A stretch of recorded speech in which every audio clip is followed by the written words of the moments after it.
Yo, what's up, guys? Welcome to the Stokastic MLB Deeper Dive presented by Odd Shopper. Got a nice little 8-game slate tonight. Hope you guys had some luck on the early slate, and we got another good one here. And we got the perfect guy to help us break it down. Adam, should my money share? Adam, how you doing, man? Doing pretty well. Early slate looks like it's going okay. Not gonna win a tournament, but had a lot of Minnesota, so that's pretty good. And looking forward to tonight. I think 8 games is kind of in my preferred range, so looking forward to it. Nice. Yeah, it feels like it's small enough that the game theory actually comes into play a little bit more. Where like the big slate, like it's hard to make any big mistakes because like the ownership's so spread out. So I always enjoy that. And we got some really interesting options tonight. So I'm looking forward to breaking them down.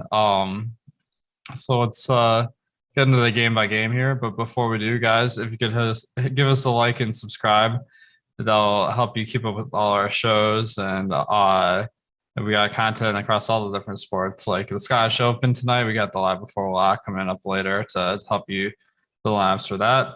Plus, we got all the data and tools on Stokastic and articles that include some free tools today, the MLB ownership projections and the PGA Top Golfers tool. So the PGA Top Golfers, it has the optimal percentages on it now, like the chance that each player will appear in the optimal lineup. So that was a edition this season that you guys can check out for free tonight. Let's look at the games here. So New York at Pittsburgh. It feels like every slate that it doesn't matter who's pitching versus Pittsburgh, but I'm on them tonight. We got some really good pitching options though. So we're looking at Luis Severino facing off against Mitch Keller.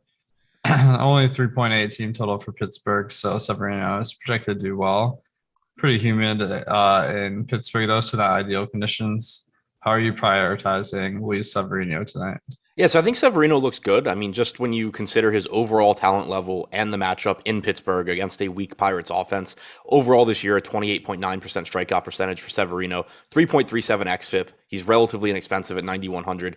The only red flag I see, I mentioned it this morning. We just got the Pittsburgh lineup, so I wanted to double check exactly what that looked like, and I lost it. But he has really struggled with left-handed hitters this year in particular. This isn't something that he used to really have a huge issue with, but this is also somebody that, had a pretty long injury layoff.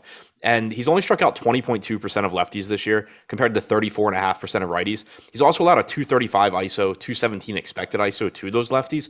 So even though the Pirates don't have a ton of power in their lineup, they do have 8 left-handed hitters in the lineup today. That's a little bit of a concern to me, just given that Severino has really struggled in that split this year. It's not enough to get me off of him at 9,100. Like, I'm obviously still going to play Luis Severino, but that is something that concerns me a little bit. Yeah, definitely. So let me pull up their starting lineup for Pittsburgh. How many lefties are in it? 8. 8 lefties. Okay, so that's pretty much what we were expecting. Yeah, so looking at the strikeout percentage of these batters, although you mentioned like Severino's strikeout rate versus lefties isn't that great. The strikeout rate of the Pittsburgh lineup tonight, that might make up for it. Yeah. There's a little lag between pulling it into the spreadsheet here, but it looks like they strike out significantly more than normal. Do you have any read on like how the quality of the batters for Pittsburgh moves the needle here? Yeah, I mean, it's still, I think, a favorable matchup in that the Pirates aren't that good. Brian Reynolds, we know, is a quality hitter. We know that Cruz is one of their top prospects. Swinsky's been solid. Vogelbach is, at the very least, somebody that has power. But it is still a good park to pitch in. It is overall a lineup that's below average. So I'm certainly still interested in Severino. It's just kind of like, it's one of those spots where if Severino goes out there and has a poor start, it's going to be really easy to just like point to this and be like, yeah, well, okay, he's had trouble in this split all season. It's still happening. But it's not like I'm looking at him against this team and saying, oh, that's the end all be all. They have lefties. The quality of the hitter still obviously matters. But it is, I think, kind of a little bit of a red flag on Severino, especially when you compare it to like Aaron Nola and Christian Javier. You have other very, very good pitchers in pretty solid spots tonight. So I do think it's, at least worth mentioning that so far this year, he's had real trouble getting out lefties.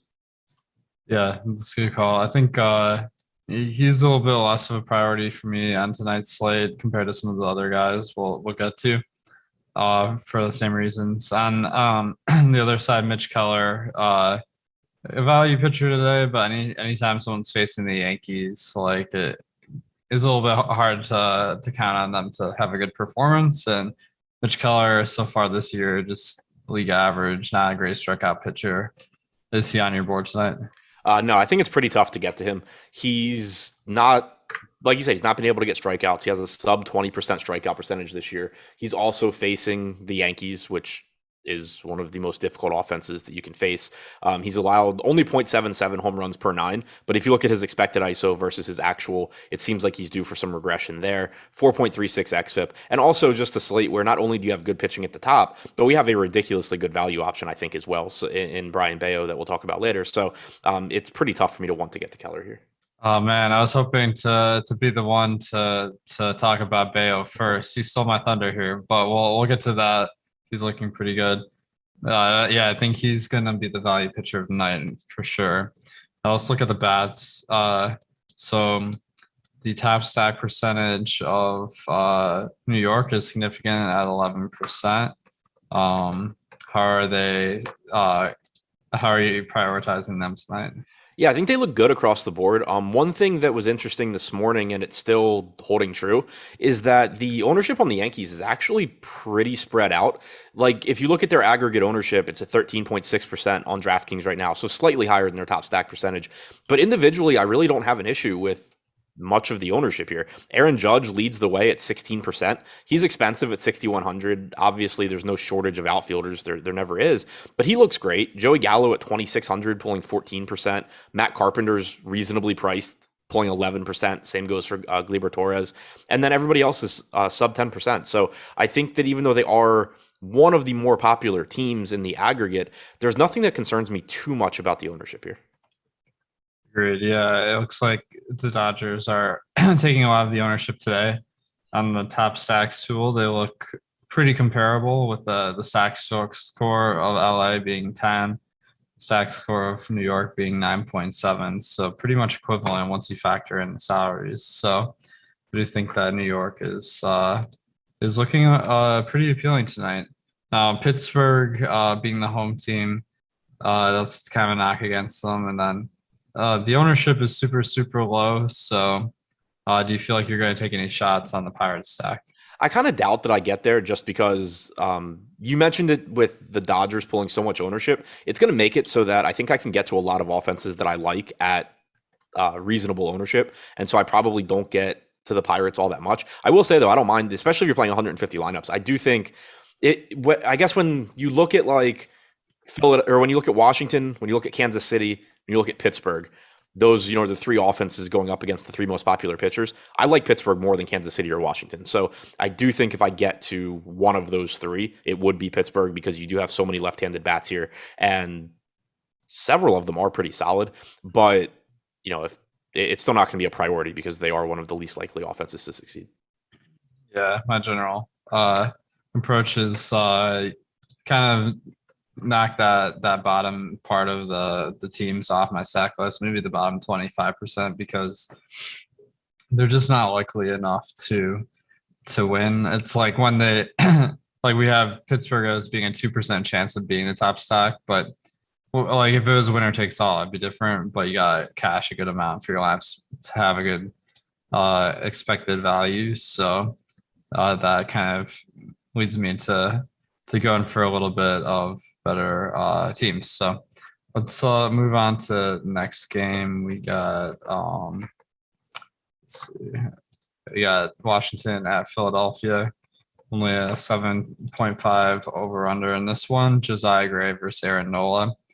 Aaron Nola is definitely one of those guys that's super popular tonight with 50% projected ownership on DK, 35% on FanDuel. So it looks like he's kind of the guy that everyone's gravitating towards right now. What are you doing with Nola? Yeah, I mean, I think that makes a lot of sense. At best, you have an average to below average Washington lineup. Their active roster right now has a 96 WRC plus, only an 18.8% strikeout percentage. But also, I'm interested to see what this lineup looks like when it comes out. Juan Soto has been banged up. He left Sunday's game early, didn't play yesterday. Nelson Cruz was a late scratch yesterday. So there's a chance that you get an even weaker Washington lineup than usual. Even if it is their normal lineup, I'm going to want to get to Aaron Nola at this price tag. He's just a really good pitcher.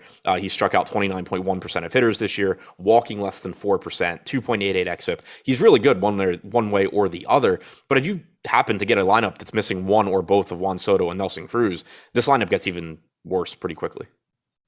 Yeah, definitely. That'll be something to look out for because you're right. Like, it does depend on who comes out in the lineup. It looks like their strikeout rates in our projected lineup are on the lower end, so it's not the best strikeout matchup in the world. The weather conditions, 83 degrees in Philadelphia and 67% humidity.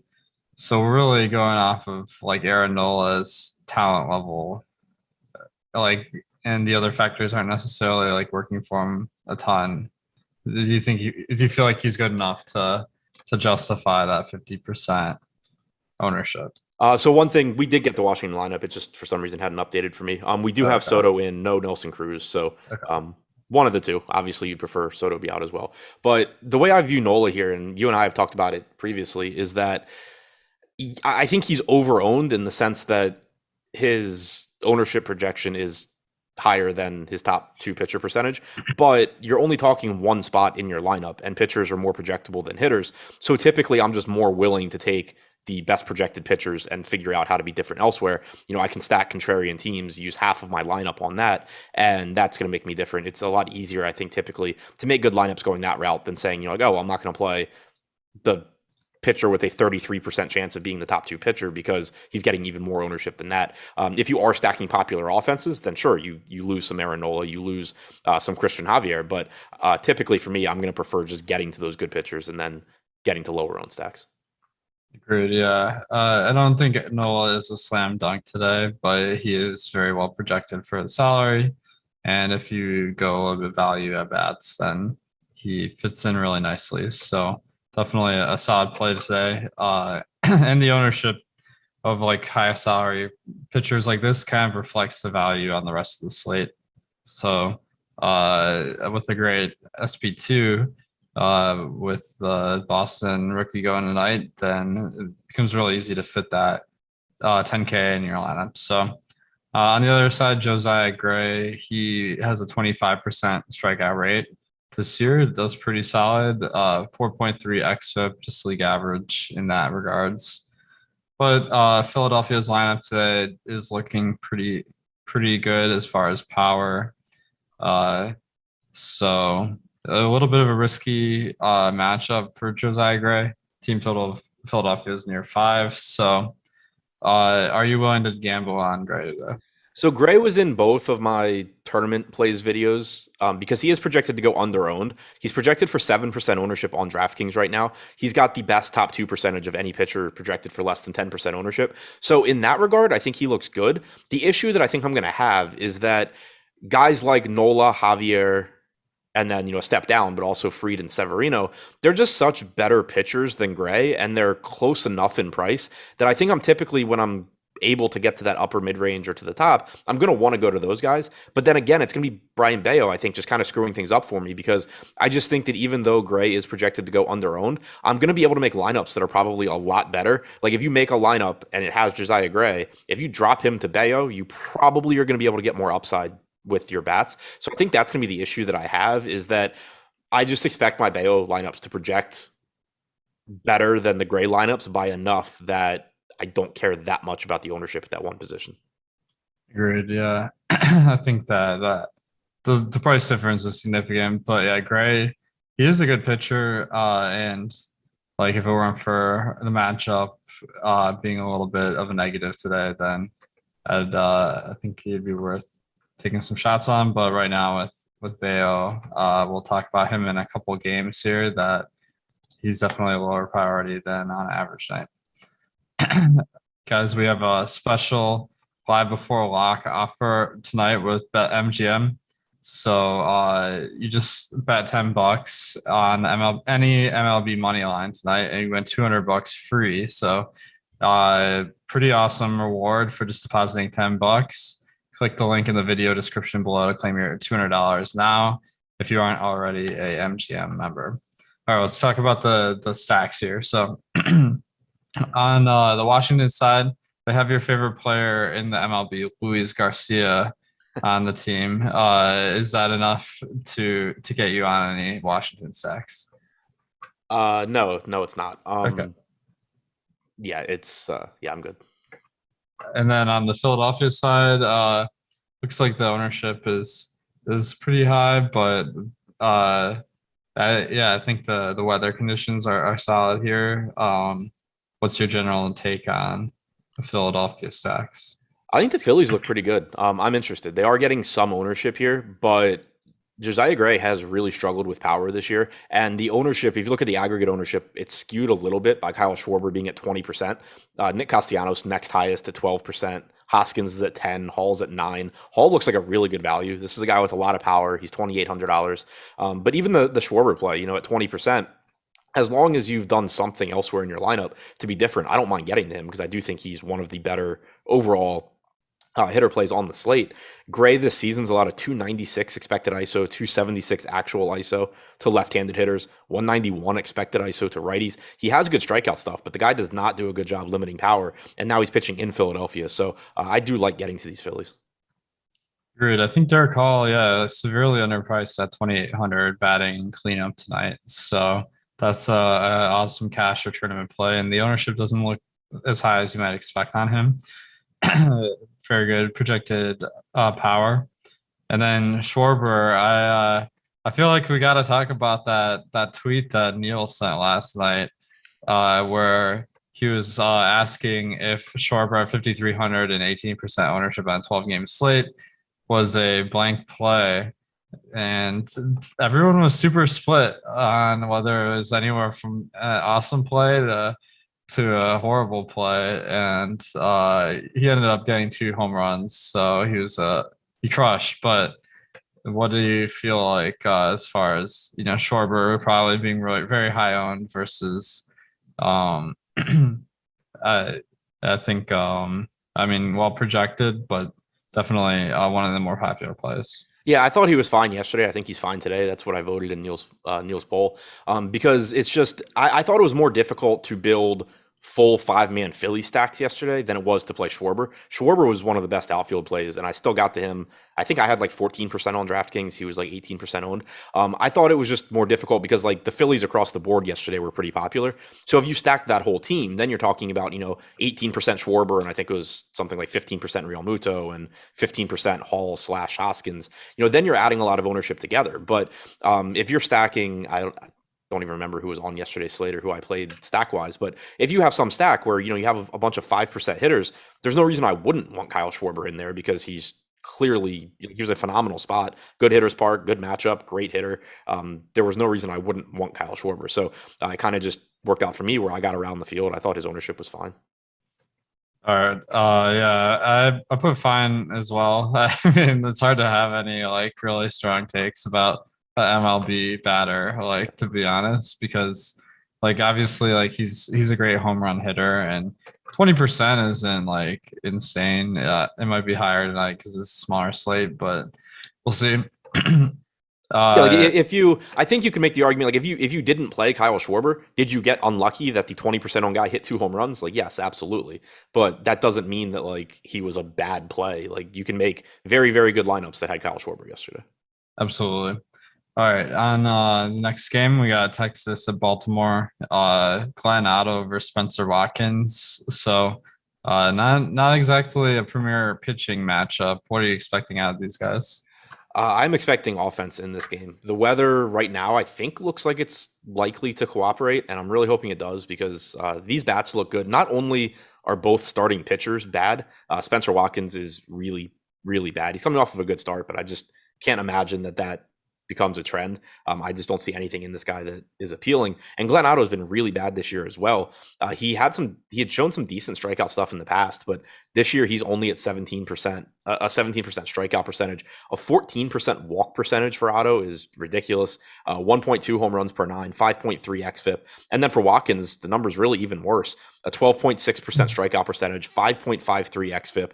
1.1 home runs per nine. And on top of both of these starting pitchers being bad, you had a game go to 10 innings last night where both bullpens were used. Baltimore in particular, I'm really concerned about their bullpen right now. They've been good all season long, but I think they've been overperforming at least by a little bit. But in addition to expecting there to be some natural regression there, they've been used a lot lately. They used 5 different pitchers yesterday. 4 of them threw at least 20 pitches. The other one, Nick Vespi, threw 11 pitches. He was optioned down. They brought somebody else up today. But the day before that, they also used 5 pitchers. So the bullpen's been a bit overworked in addition to, I think, just being at least a little bit lucky so far this year. So assuming the Rangers can get to Watkins, I think they're going to be in a just prime position throughout the game. And it's not a whole lot different for the Orioles going up against Otto.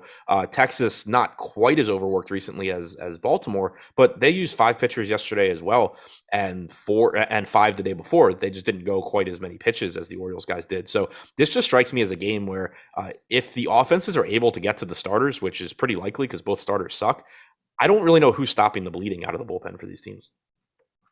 Definitely. Like, this looks like a great opportunity for sacks. 80 degrees, 75% humidity. So it definitely was slanted towards good weather. And the over-under of 9.5 reflects that. As far as the weather, I'm actually pretty optimistic about all the games today. Baltimore, although the chance of rain, like, it looks like it's gone down significantly since the last time I looked, but it's like 25% all throughout the night. Not really seeing much on the radar, so we'll always keep an eye on that as we go to lock. But I'm pretty optimistic as far as this game happening without any major weather impacts. Looks good right now. Yeah. So let's talk about the stacks here. So Texas, the road team, 5.2 team total. How are you handling the Rangers tonight? So they have a few guys getting a lot of ownership, but I also think they all make sense. Mitch Garver at 4,200 should be one of the highest owned catchers. That's a really cheap price tag. And Watkins, I don't expect him to be good against lefties, but he's been unbelievably bad against righties. So this is someone that I just don't care what hand you hit with. If you're facing Spencer Watkins, I want to get to you. He's allowed a 315 expected ISO to righties so far this year, while striking out 14.4%, 153 expected ISO with a 10% strikeout percentage to lefties. So you have a lot of ownership coming in on Garver, Marcus Semien, Corey Seager, Brad Miller, all also getting double-digit ownership. But you can balance that out. One way that I think makes sense to pivot in some tournament lineups if you're going to Texas is take advantage of the fact that Mitch Garver and Jonah Heim play the same position. Jonah Heim's batting 5th, Mitch Garver's batting 3rd. Garver's projected for 19% ownership on DraftKings. Jonah Heim's only at 8%.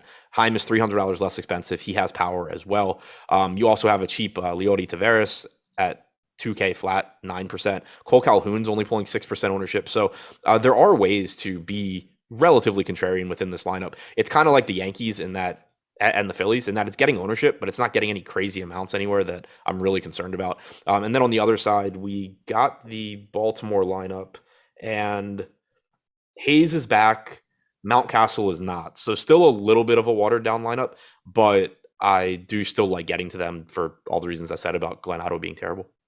Nice. Yeah. So on both of these teams, like what's your general approach for popular teams where like the top of the order is all pretty high owned and justifiably so, the bottom of the order really cheap but lower ownership? Like, do you go out of your way to try to like go for certain parts of the lineup in your stacks, or how do you handle that? Yeah, so it kind of depends on like who the players or what the plays are. Like, for example, with Texas, the fact that Garver is clearly, I think, a top catcher option, and the same can be said for Semien and Seager at their respective positions.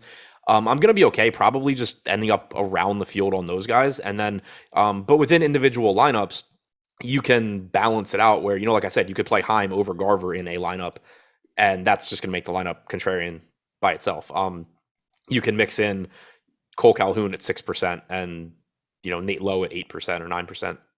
And you're going to be fine there. So the ownership really isn't that concerning to me. Like, I would guess that if I have a lineup that has all of Garver, Semien, Seager, Miller, and then, I don't know, let's say Nate Lowe, so the 5 most popular Rangers, that's probably a lineup where I'm going to do something different at pitcher. I'm probably not playing like Aaron Nola plus Javier or something. That would be a lineup that probably doesn't get into my mix. But all of these ownership percentages are low enough where I think you can offset it either with a lower owned secondary stack or by doing something a little bit different at pitcher. There's nothing that stands out as like glaringly popular. On the Baltimore side, they don't even have anybody projected above 10% right now. Mullins leading the way at 9.5%. So there's really nothing there that I would care about at all. Nice. Yeah, I think you mentioned a couple of times how Heim and Garver are both catcher only. So that does actually give you a lot more differentiation where like the ownership of each guy is going to be a lot lower since half the stacks are going to like probably like 2/3 of stacks will have Garver, 1/3 will have Heim, both like really great options. Yeah, I think you can get a pretty nice ownership discount if you go to Heim. Now on the ball, on FanDuel, let's talk about the prices of the Rangers because this is one of the higher projected stacks, but they're all in the like high 2Ks to low 3Ks. So like both awesome value, but also getting significant ownership on the Rangers. So is your approach going to change on FanDuel for this team? I think it's kind of similar just because the value here is so good, but also you still have half the lineup not pulling much at all. You can play a $2,800 Jonah Heim at 3%. You can play Nate Lowe, who is 2,900, has power, and is hitting cleanup today. We have him projected at 4% ownership. So it's still, I think, going to be easy enough to offset. Like, again, I doubt that I play or that I would want to play a lot of lineups where I'm just pairing Seager, Semien, Garver, Miller going down the line and playing, nothing but double-digit ownership guys there and then throwing in Aaron Nola or Christian Javier. That's probably a little bit more popular than I would want to go. But there's no reason that you can't just play Jonah Heim over Garver or play Nate Lowe instead of Brad Miller or, anything like that and get a lower owned stack that way. Yeah, definitely. Maybe like you're saying, just balance it out. If you stack the Rangers, they're an awesome play. But you always want to have, if you go chalky on your first stack, then if you have a second stack like we recommend, then it makes sense to go for a more contrarian one. The ownership on Texas actually has gone down a little bit. It looks like since I had it last, maybe I'm looking at my cheat sheet. I might have to tweak this. All right, so only 12% ownership for Texas, so not horrible. Now, let's go to Boston, Tampa Bay at Boston. We got Corey Kluber versus Brian Bello. A pick 'em pretty much between the teams, and let's talk about Bello or Bayo. We need I guess you said it's Bayo, right? Yeah, I'm like, I need to listen to Team McBee like on the first time that these guys are on shows to know for sure. All right, so he's only 5K on DraftKings, 6K on FanDuel. So bargain prices for Bayo. What's your read on him? He looks good. Fangraphs has him as the number 4 prospect for the Red Sox, number 52 overall in baseball. I had actually been trying to pull up his prospect rankings elsewhere, but got distracted, didn't get to it. But he's a top 100 prospect. He looks really good. He's made 6 starts at AA this year, went 33 and 2/3 innings there, made 8 starts, 9 total appearances at AAA, 51 and a third innings there. At AA, he struck out 32.6% of hitters. At AAA, he struck out 34.4% of hitters, 2.64 xFIP at AAA, 2.67 at AA. Rest of season projections on Fangraphs have him with like a 22.6% strikeout percentage.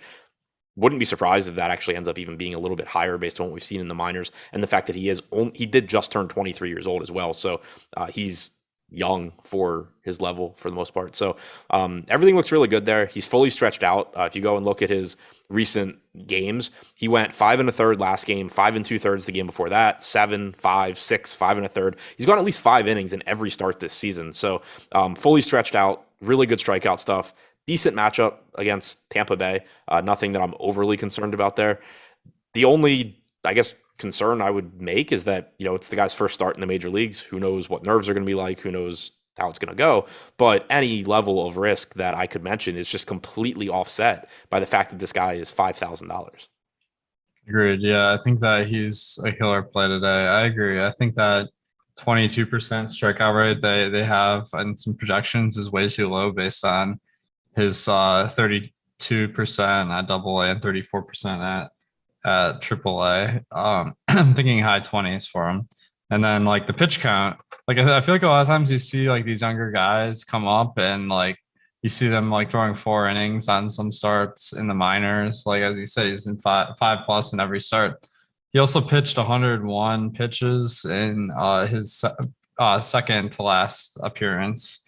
So he's always above 80, like oftentimes above 90, and he could go that 6 or 7 innings, like potentially if everything is going well. So I think he's a fantastic option pretty much any way you look at it. The only knock against him, the weather in Boston is totally average today, 76 degrees, but it is Fenway. It is a hitter's park.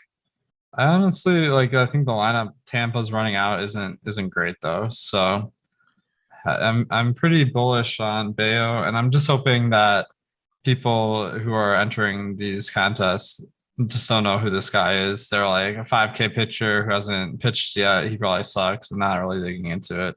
What's your expectation? I expect I get to a lot. But one other thing I wanted to mention, Andrew Jennison mentioned it in chat, and I had kind of forgotten to mention, but it's a good point.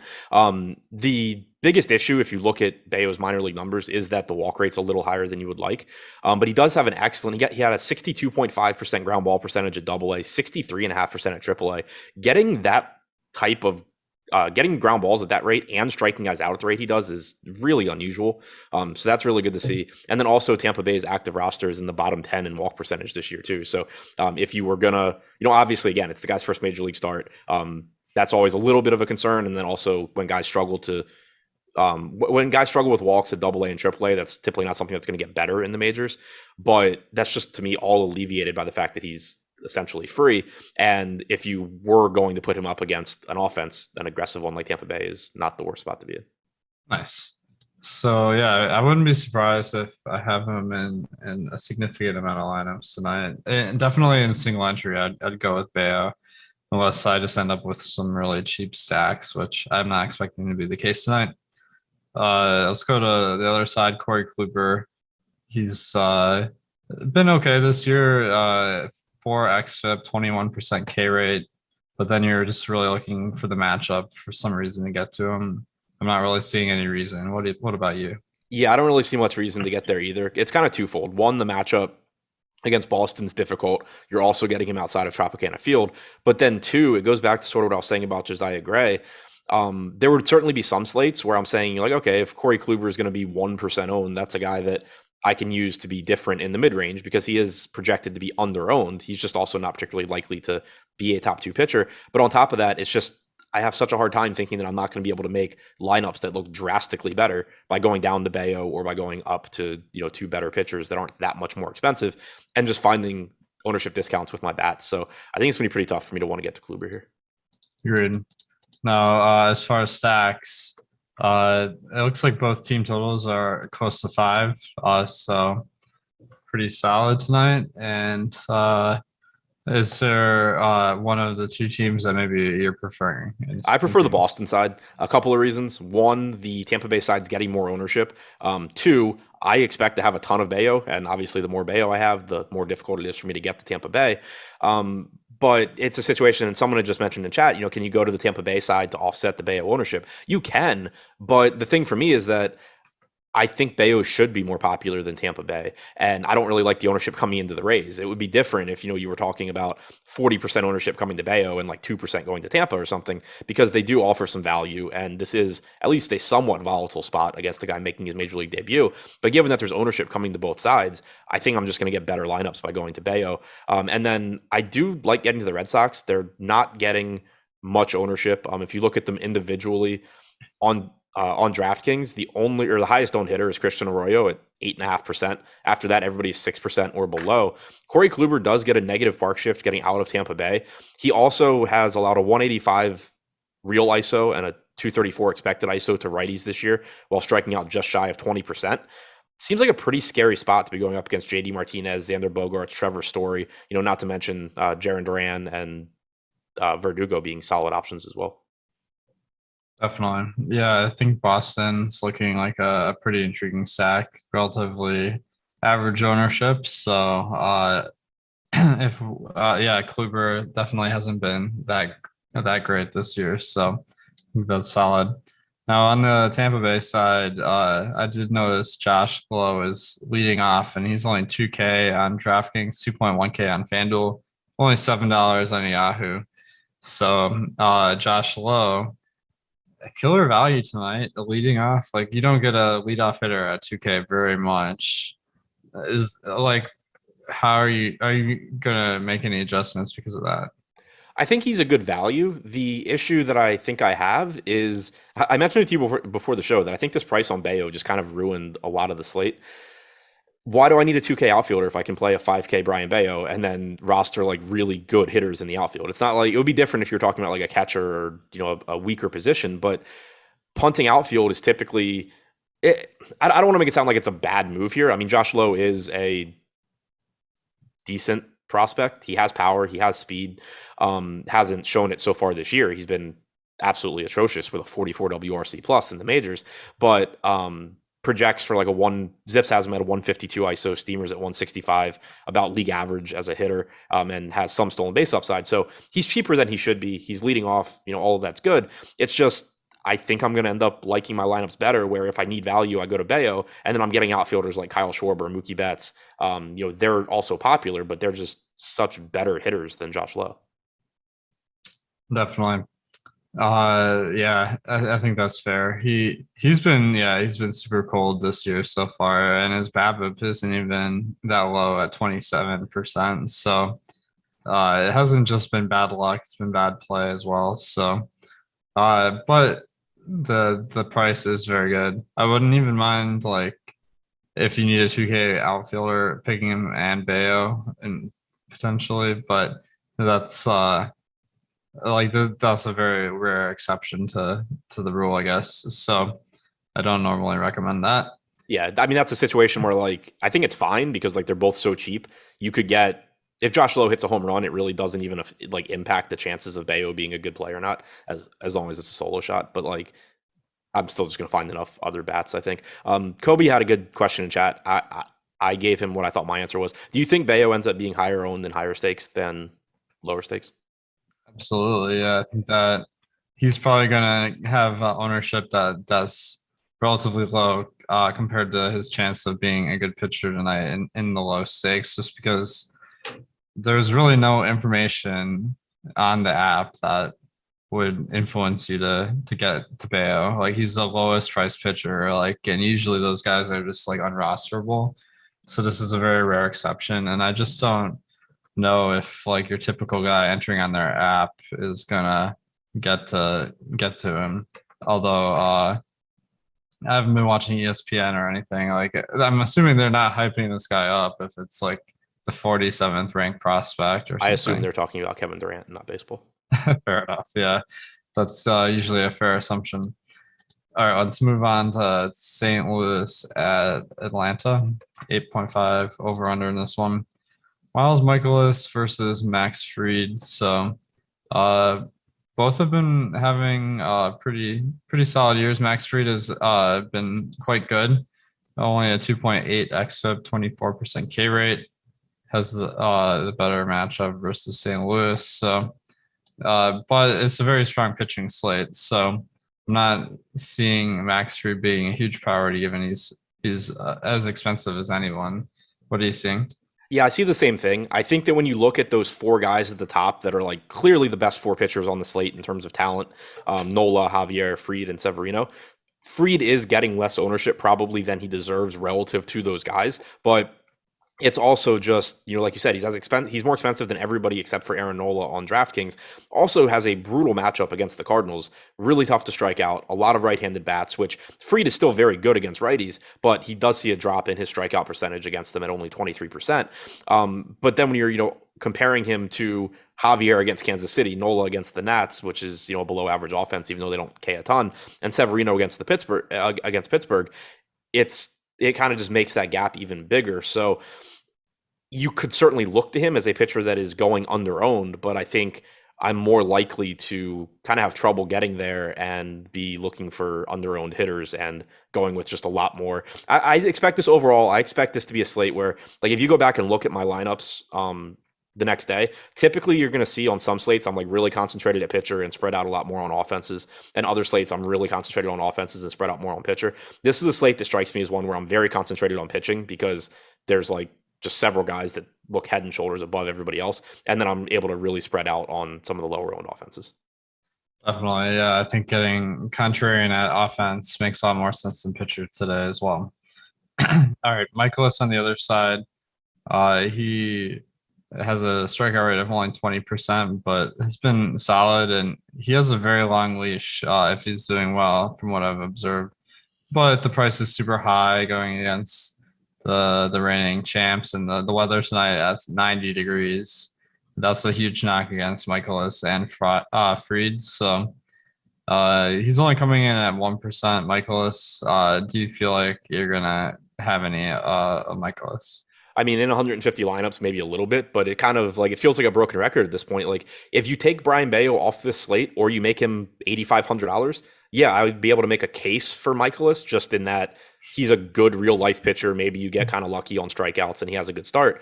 But just trying to think of what my lineups with Miles Michaelis look like, it's really hard not to think that I'm going to just change a couple of players and either get to one of the much, much better strikeout pitchers that's barely more expensive, or go down to Bayo and just have all the salary to do whatever I want. So it's still just difficult for me to think that I'm getting to a lot of Michaelis, even though he is technically projected to be under-owned.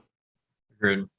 Now, as far as stacks, I do feel like maybe this is one thing that I've never tested, but I feel like in good weather games, like the stacks are a little bit more likely to overperform their median projections, just because if they get lucky to start the game, then it's going to be like awesome weather versus like the worst pitchers in the bullpen. So that always gives me a little bit more confidence and taking a long shot like St. Louis, who is only coming in at 2% ownership in our latest update. So team total 4.2, that would probably be my contrarian team so far. Do you have any interest in the card stack? I'm never upset about getting to the Cards because they are so good. Max Fried's a pitcher that I absolutely hate targeting against, but I agree with what you're saying. Like the weather looks good. There is a lot of right-handed power in the Cards lineup. You have Edman, Carlson, Goldschmidt, Arenado, Yepez 1 through 5, so that all looks nice. Yeah, I think they're on their own. I think I'd probably have a little bit more difficulty getting there, but I don't disagree with any of your points. Nice. On the Atlanta side, certainly a lot more likely to succeed with a 5.1 team total. More popular, but also looking like they might be a little bit under-owned tonight. What are you doing with the Braves? I like the Braves side of this. Acuna is the only guy getting double-digit ownership. Michaelis is a good pitcher. He's good at limiting power. He's not great at getting strikeouts. And I know this is something you and I've talked about before as well. Like pitchers like that just don't have a lot of margin for error. So more often than not, yeah, Michaelis is going to go out there. He's going to locate well. He's going to do what he typically does.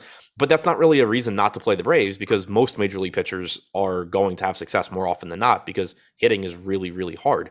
But when Michaelis isn't locating well, he doesn't have that swing and miss stuff to still be able to get outs. And a team like Atlanta has so much power. If you're going to let them put the ball in play, I like taking my chances on what happens. Then you add in that the weather is good for hitting and that there's not much ownership coming in here. I'm more than happy to take shots on a low-owned Braves team against basically anybody. And Miles Michaelis is good, but not good enough for that to not be the case. Definitely. Thanks, Charles, for the super chat. He says, need a fourth for my law firm, FanDuel, GPP, Heim, Low, Seager, and question mark. So I'm not sure if he's asking for the best name as far as a law firm or as far as a DFS play. But Who would be it? I guess this is this all the Texas Yeah, so I stack? assume we're staying with Texas. So Okay, Heim, cool. Lowe, Seager. I mean, I think you just go to like Semien, because you already have 6% owned Lowe, 3% owned Heim. I probably would just take like the next best projected guy. You already have, or take the second base position as part of this stack. You can get good outfielders, from another stack. So I would probably say Semien, since you have Lowenheim. Agreed. Yeah. I think that Heim is really intriguing. I'm glad that you have him in the stack there because of the catcher slash first base on FanDuel. So I'm kind of wondering, like, okay, how many people are going to have Heim and Garver in the same lineup? Like, so that could be an interesting one where, like, maybe I don't know if that is are any of those guys only first base? I can't remember what Low is. Low, I think. Yeah, He's Low first is only base. Low is only first base. Okay, so scratch that. Yeah, so that wouldn't fit the lineup. So yeah, I like Semyon. All right, Odd Shopper. So if you guys haven't checked out Odd Shopper, it's our betting app. If you go to the top of Stokastic, there's a link there. And the whole idea is finding some killer bets within 30 seconds. So you can find all the bets that are recommended by our projections on the DFS side that we use to make so much money at the DFS tournaments, and they pay off in sports betting as well. And then we have some new features coming, like we have the sharp sports betting lines, which you can see now. That really helps you identify inefficiencies in the market for any kind of bet, even ones that we don't have projections for with our DFS projections. So make sure to check those out on Odd Shopper. All right, let's get to the next game here. Kansas City at Houston.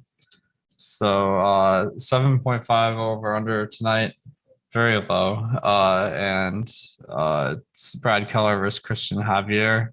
Javier is looking quite popular at 9,300 over 20 projection. So really solid play. And Kansas City is not a great team, so this is making sense. How are you handling Javier tonight? I think Javier looks great. 33.1% strikeout percentage as a starter this year. Ridiculous strikeout numbers against righties. 43% strikeout percentage to righties, 26.8% to lefties, 5 righties, 4 lefties in the lineup for Kansas City. It is weighted a little bit towards lefties at the top with Benintendi, Melendez, and Pasquantino hitting 2, 3, 4. But it's not like Javier can't strike out lefties. He's still above average there. It's just that he's not, Max Scherzer like he is against righties. So really, really like Javier. Still think he's a little bit underpriced here. Good matchup against Kansas City. Roof's closed in Houston, so that is favorable for pitching as well. Kind of just very similar to Aaron Nola for me, where, is he technically overowned? Yeah, probably. But do I really care? No, because I can just play low on bats. Definitely.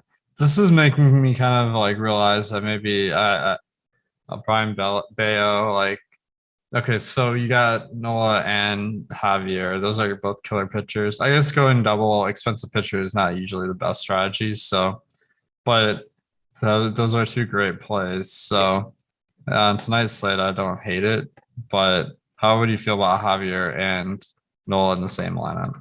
I think that's probably where you go in cash games. In tournaments, I think I'm much more likely to be like if you're stacking, like in your case. So like let's say you're stacking the Cardinals and you can somehow afford it. I don't know if you can or not, but if you're stacking one of those 2% owned teams, then if you can get to Nola and Javier, sure, by all means go for it. But I'm typically going to prefer, I think, getting one of them because it's, even though like Nola's 49% owned, Javier's 47 in our ownership projections. If you don't have one of them in any given lineup, you're still already kind of contrarian there just by omission.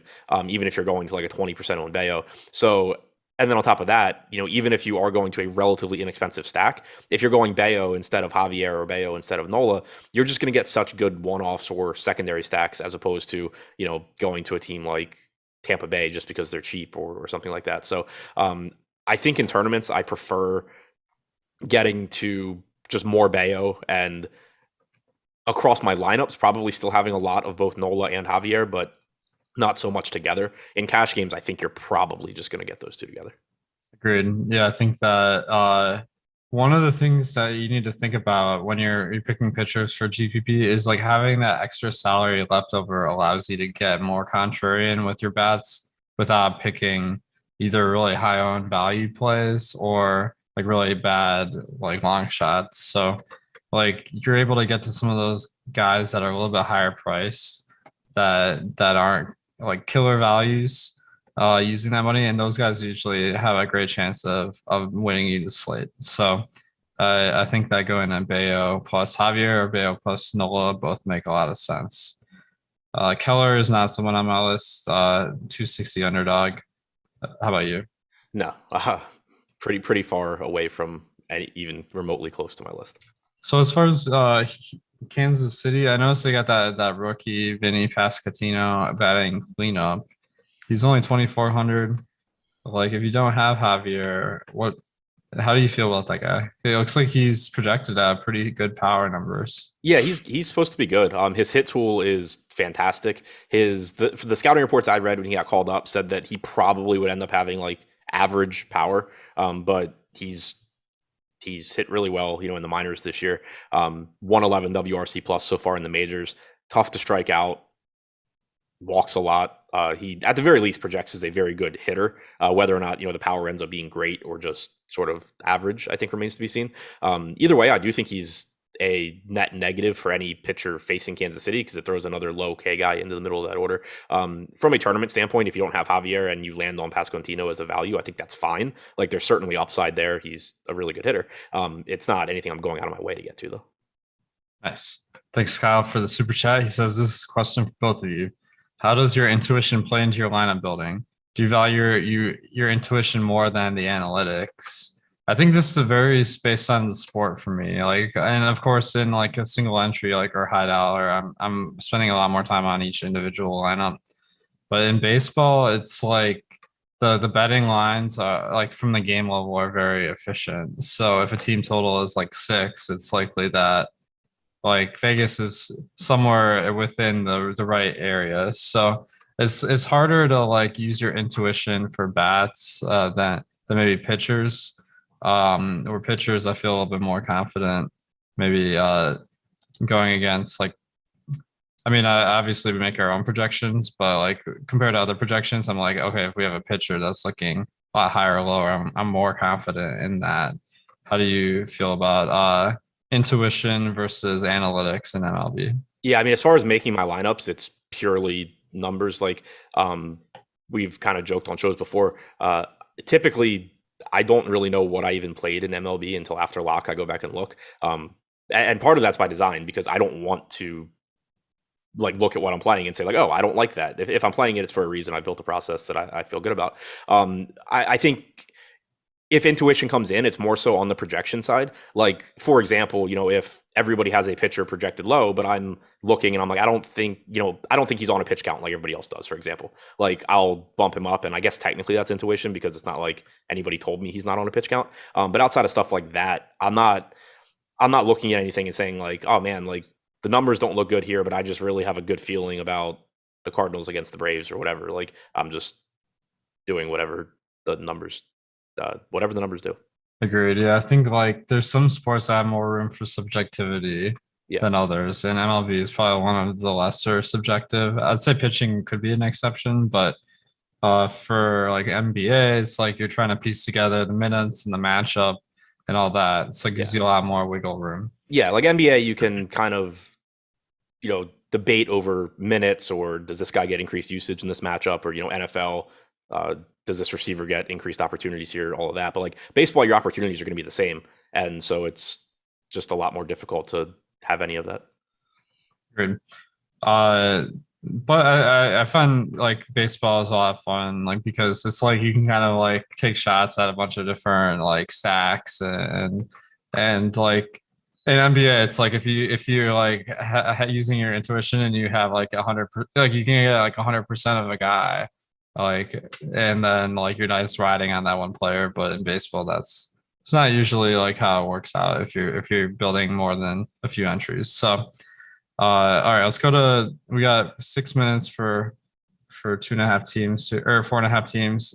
Houston stacks, team total of 4.9. How are you feeling versus Brad Keller? I like them. I wish the roof were open from a Houston offense standpoint, but they're getting about 7% ownership on DraftKings, about 6% chance of being the top stacks. All of that looks fine. Alvarez, Tucker, Mauricio Dubon, who. Okay, yeah, so I haven't updated, or I guess I need to refresh ownership. I'll say I don't think he's even on the team right now, but Alvarez and Tucker getting some ownership here, but it looks like another team where outside of a couple of guys at the top, you're just not going to get that much ownership. I do really like the spot for Kyle Tucker. I really like it for Yordan Alvarez. But then you also have low ownership projections coming into Jeremy Pena, to Alex Bregman. So I do like the Astros as a relatively low owned stack with a ton of power. Also, I can't read Maurice DeBone's leading off, so ignore that. Okay, cool. I was like, damn, I gotta change this. So I think I don't know. I saw something. Maybe he got released by a different team recently or something. But I had it in my head that he wasn't like playing, and then I didn't see him in the lineup. But yeah, he's for sure leading off at $2,400 on DraftKings without field shortstop eligibility. So actually a really good value. Nice. All right, next game we gotta go a little bit quick speed here. Alex Cobb versus Merrill Kelly, Giants, Diamondbacks. It looks like the roof must be closed today because the over/under is only 8.5. So it's looking like the pitcher's Alex Cobb, a reasonable option if you're at that price point, and Merrill Kelly as well because the roof is closed. It's like 100 degrees in Arizona today. Should be favorable conditions for pitchers, but neither of these guys really have a talent level that's going to make you like go insane. So, what are you doing with them?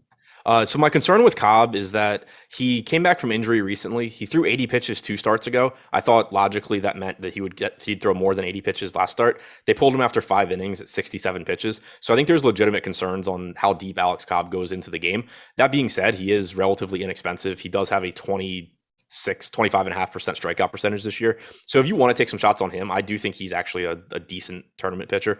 Kelly's difficult for me because he just doesn't have the same sort of strikeout stuff. The matchup against the Giants isn't very good. I actually am interested in getting to the Giants, even though the roof is closed, just because Kelly has had some issues with left-handed power this year. 205 expected ISO.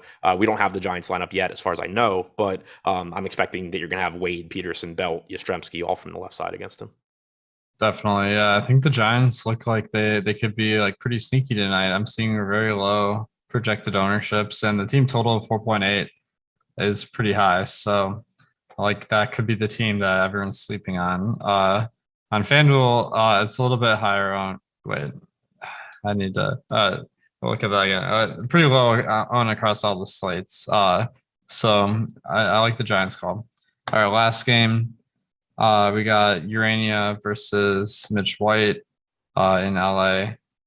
Okay, so Mitch White, it feels like he never goes like super deep in games, and he's not a great strikeout pitcher. But the Dodgers are a huge favorite tonight, 290 favorites. So, what are you doing with them?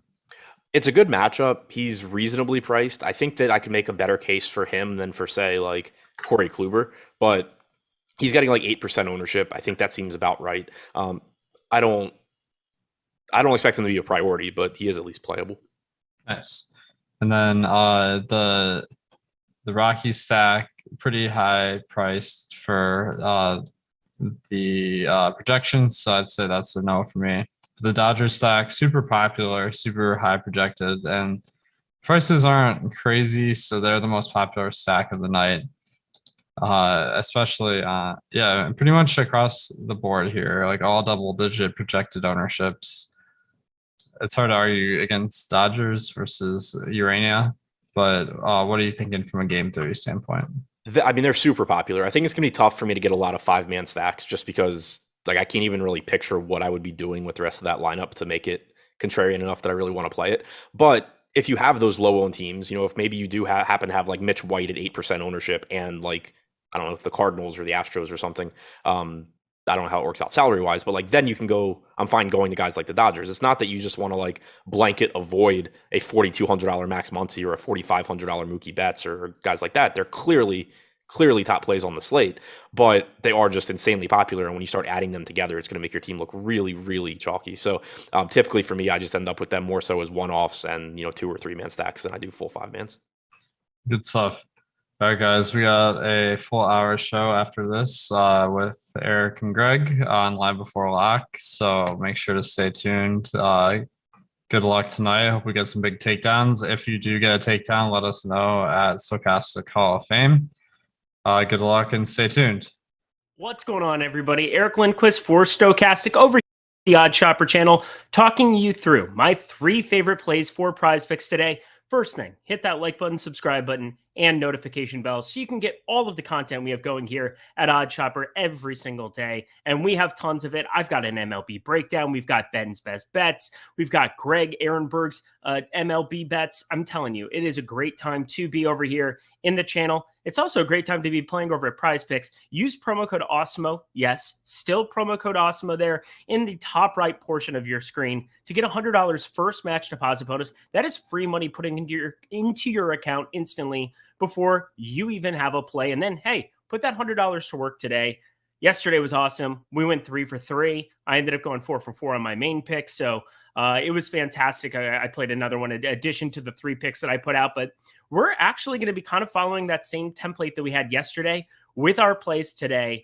And we're going to start here in the pitcher fantasy score area. And as I scroll down, there is a number that is outrageous. And here's the thing. He's been incredible. He's been fantastic. There's no doubt about it. The man has 27 strikeouts in his last 2 outings. That is unheard of kind of stuff. That sounds Nolan Ryan-ish.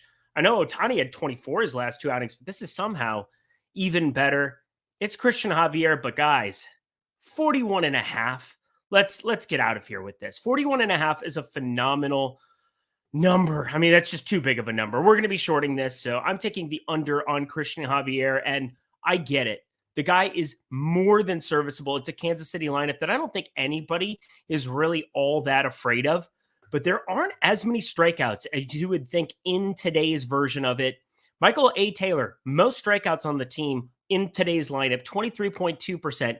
You have Vinny Pasquantino, short sample size. Obviously, he just got to the bigs, but only a 10.3% K rate. And that goes with Nicky Lopez, Andrew Benintendi, Whit Merrifield, all of them sub 15% strikeout guys for Christian Javier. So yes, the man's up to a 34.3% strikeout rate on the season. Would it surprise me if he found success here? No, it absolutely would not. But this is just a numbers game. And we haven't projected right around 35 fantasy points.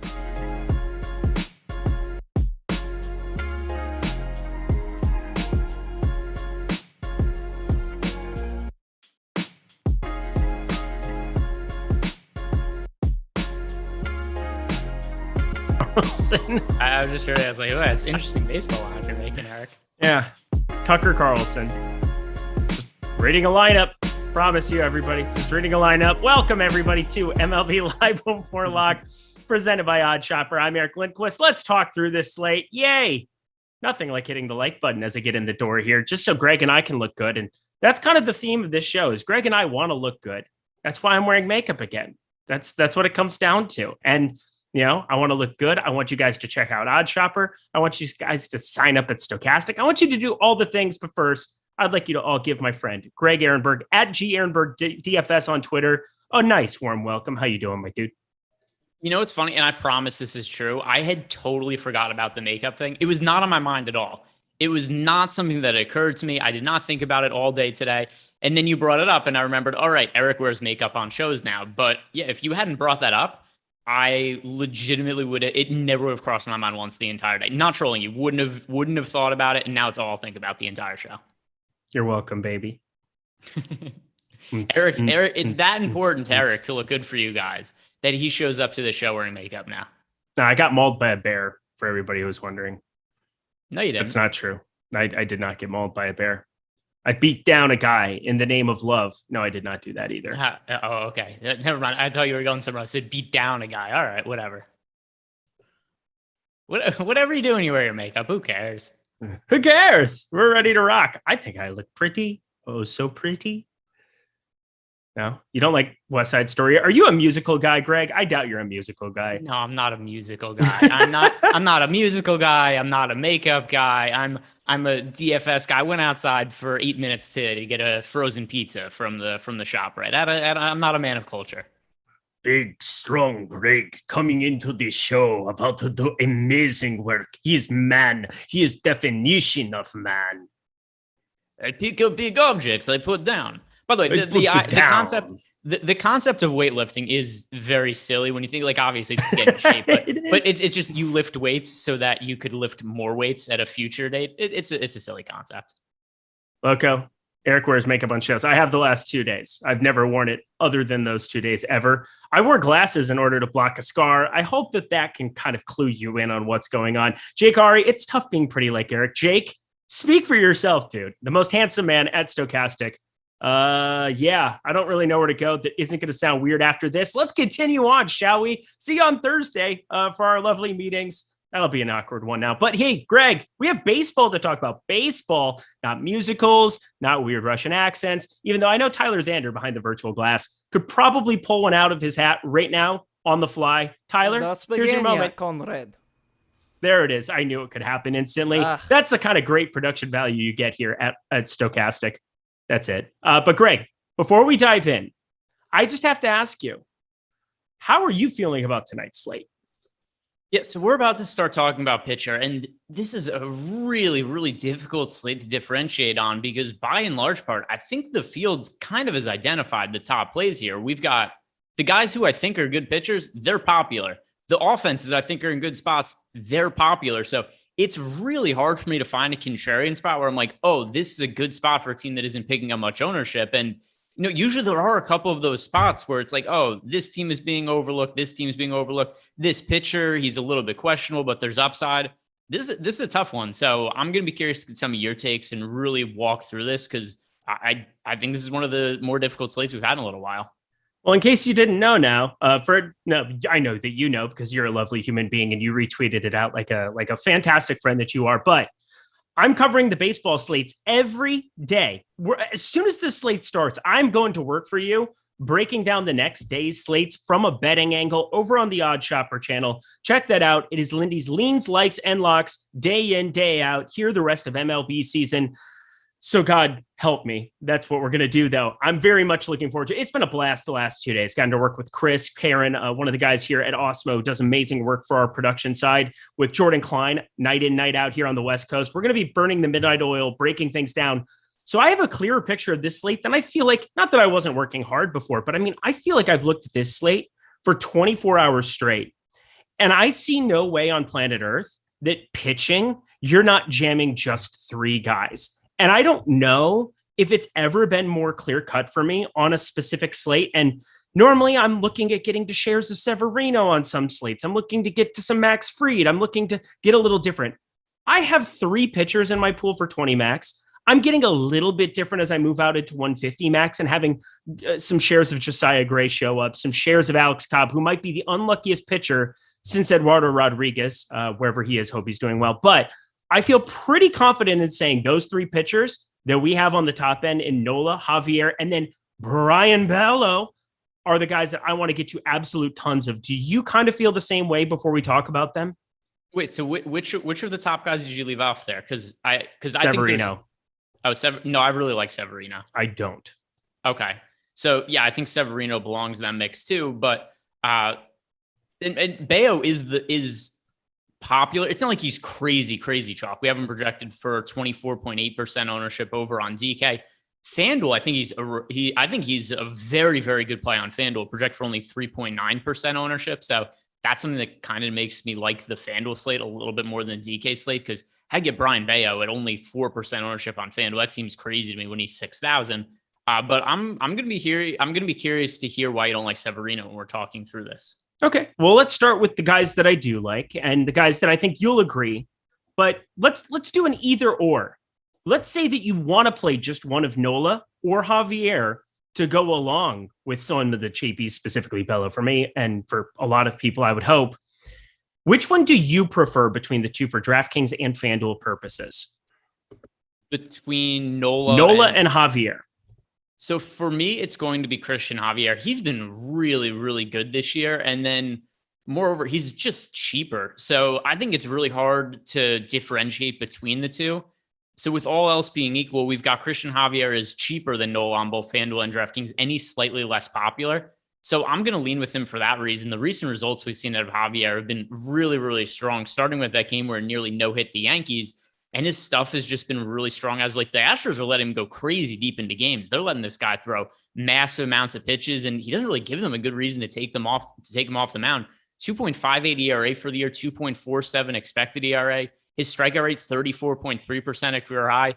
We're not that far removed from sportsbooks hanging like 5.5 as the over-under for strikeouts for Christian Javier against the Oakland A's. That was something that was on the table about a month ago or so. And I mean, nothing like that exists anymore. But I think Nola is a really strong option. But if you're telling me I could only pick one of those guys today, it would be Javier. You're going to ladder him up to 14 strikeouts today? No. Okay. I was just curious. One. Okay. Because, yeah, for those keeping track at home, click on the old DK profile if you're feeling like, I don't know, I used to do that all the time in like 2017, 2016, like the inception of DFS. All my information came directly from whatever DraftKings and FanDuel told me the pitcher had. And then like, oh, there's places I can go to get this stuff. Wow. Welcome to the information age. And that's what I've done from there. But I think Javier, I like him a lot. I talked about it in that video if you guys were watching on the early end. I'm doing a prize picks video every single day as well. I'm tired, but here, either way, 41.5 is a gigantic fantasy score for him. He uses FanDuel scoring. That's a six difference between the two. I'm slightly leaning towards Nola anyway, especially for FanDuel purposes. So I'm getting to more Nola than I am Javier, but I totally get it. He has been absolutely exceptional. And 9,300 for DK, I just don't really need it today. I don't need the $800 difference. So I'm just taking Nola. I think it's the better spot. Washington without Nelson Cruz. Yeah, Kansas City, I mean, they showed yesterday that they can get after it a little bit. So not that this is the same situation. Christian Javier, so much better strikeout stuff, north of 34% on the slate. No way that I'm going to say that he's a bad play, but I'm just slightly edging, getting more Nola into my lineups here. But let's do it. Let's have the Severino talk. What is it that you like so much about Severino? Do you want to be over 30% on DraftKings today? Yeah. So, I mean, the main thing I like about Severino is that he's also having a very, very good season. Severino this year, 3.35 ERA, 2.89 expected ERA. He is a 28.9% K rate. I'm like, I don't even know what the case against him is. The Pirates offense isn't good. Severino's been outstanding for the course of the season. He has really good strikeout stuff. It's a pitcher friendly park going over to Pittsburgh. And then he's also been pretty consistently working deep into games as well. He's only gone less than 6 innings in one of his last 7 starts. So I don't see any case against him. I think everything is for him. So I'm really curious to hear the other side of this from you. What do you think his FIP is and XFIP against left-handers to this season? Let's see. So I could pull it up. Let's pull the splits up because there are 8 Pirate lefties that are in the lineup today. 8 of 9 batters you're going to be getting from the left side. Severino has a 34.6% strikeout rate against righties. He has a 20.2% strikeout rate against lefties. And I get it. These are not the best lefties on God's green earth here that are in this Pirates lineup, but there's enough serviceable pieces here. He's giving up, it's only a 1.11 whip as opposed to a 1.01 whip. Don't say that 10 times fast, but the home run numbers go up markedly to left-handers. We're talking over 2 per 9 against lefties. He's right around 0.75 versus the right side. If you turn it into like just a conversation about, okay, well, is he surrendering base runners? Sure is. He's giving up a 461 slugging to lefties as opposed to a 310 against righties.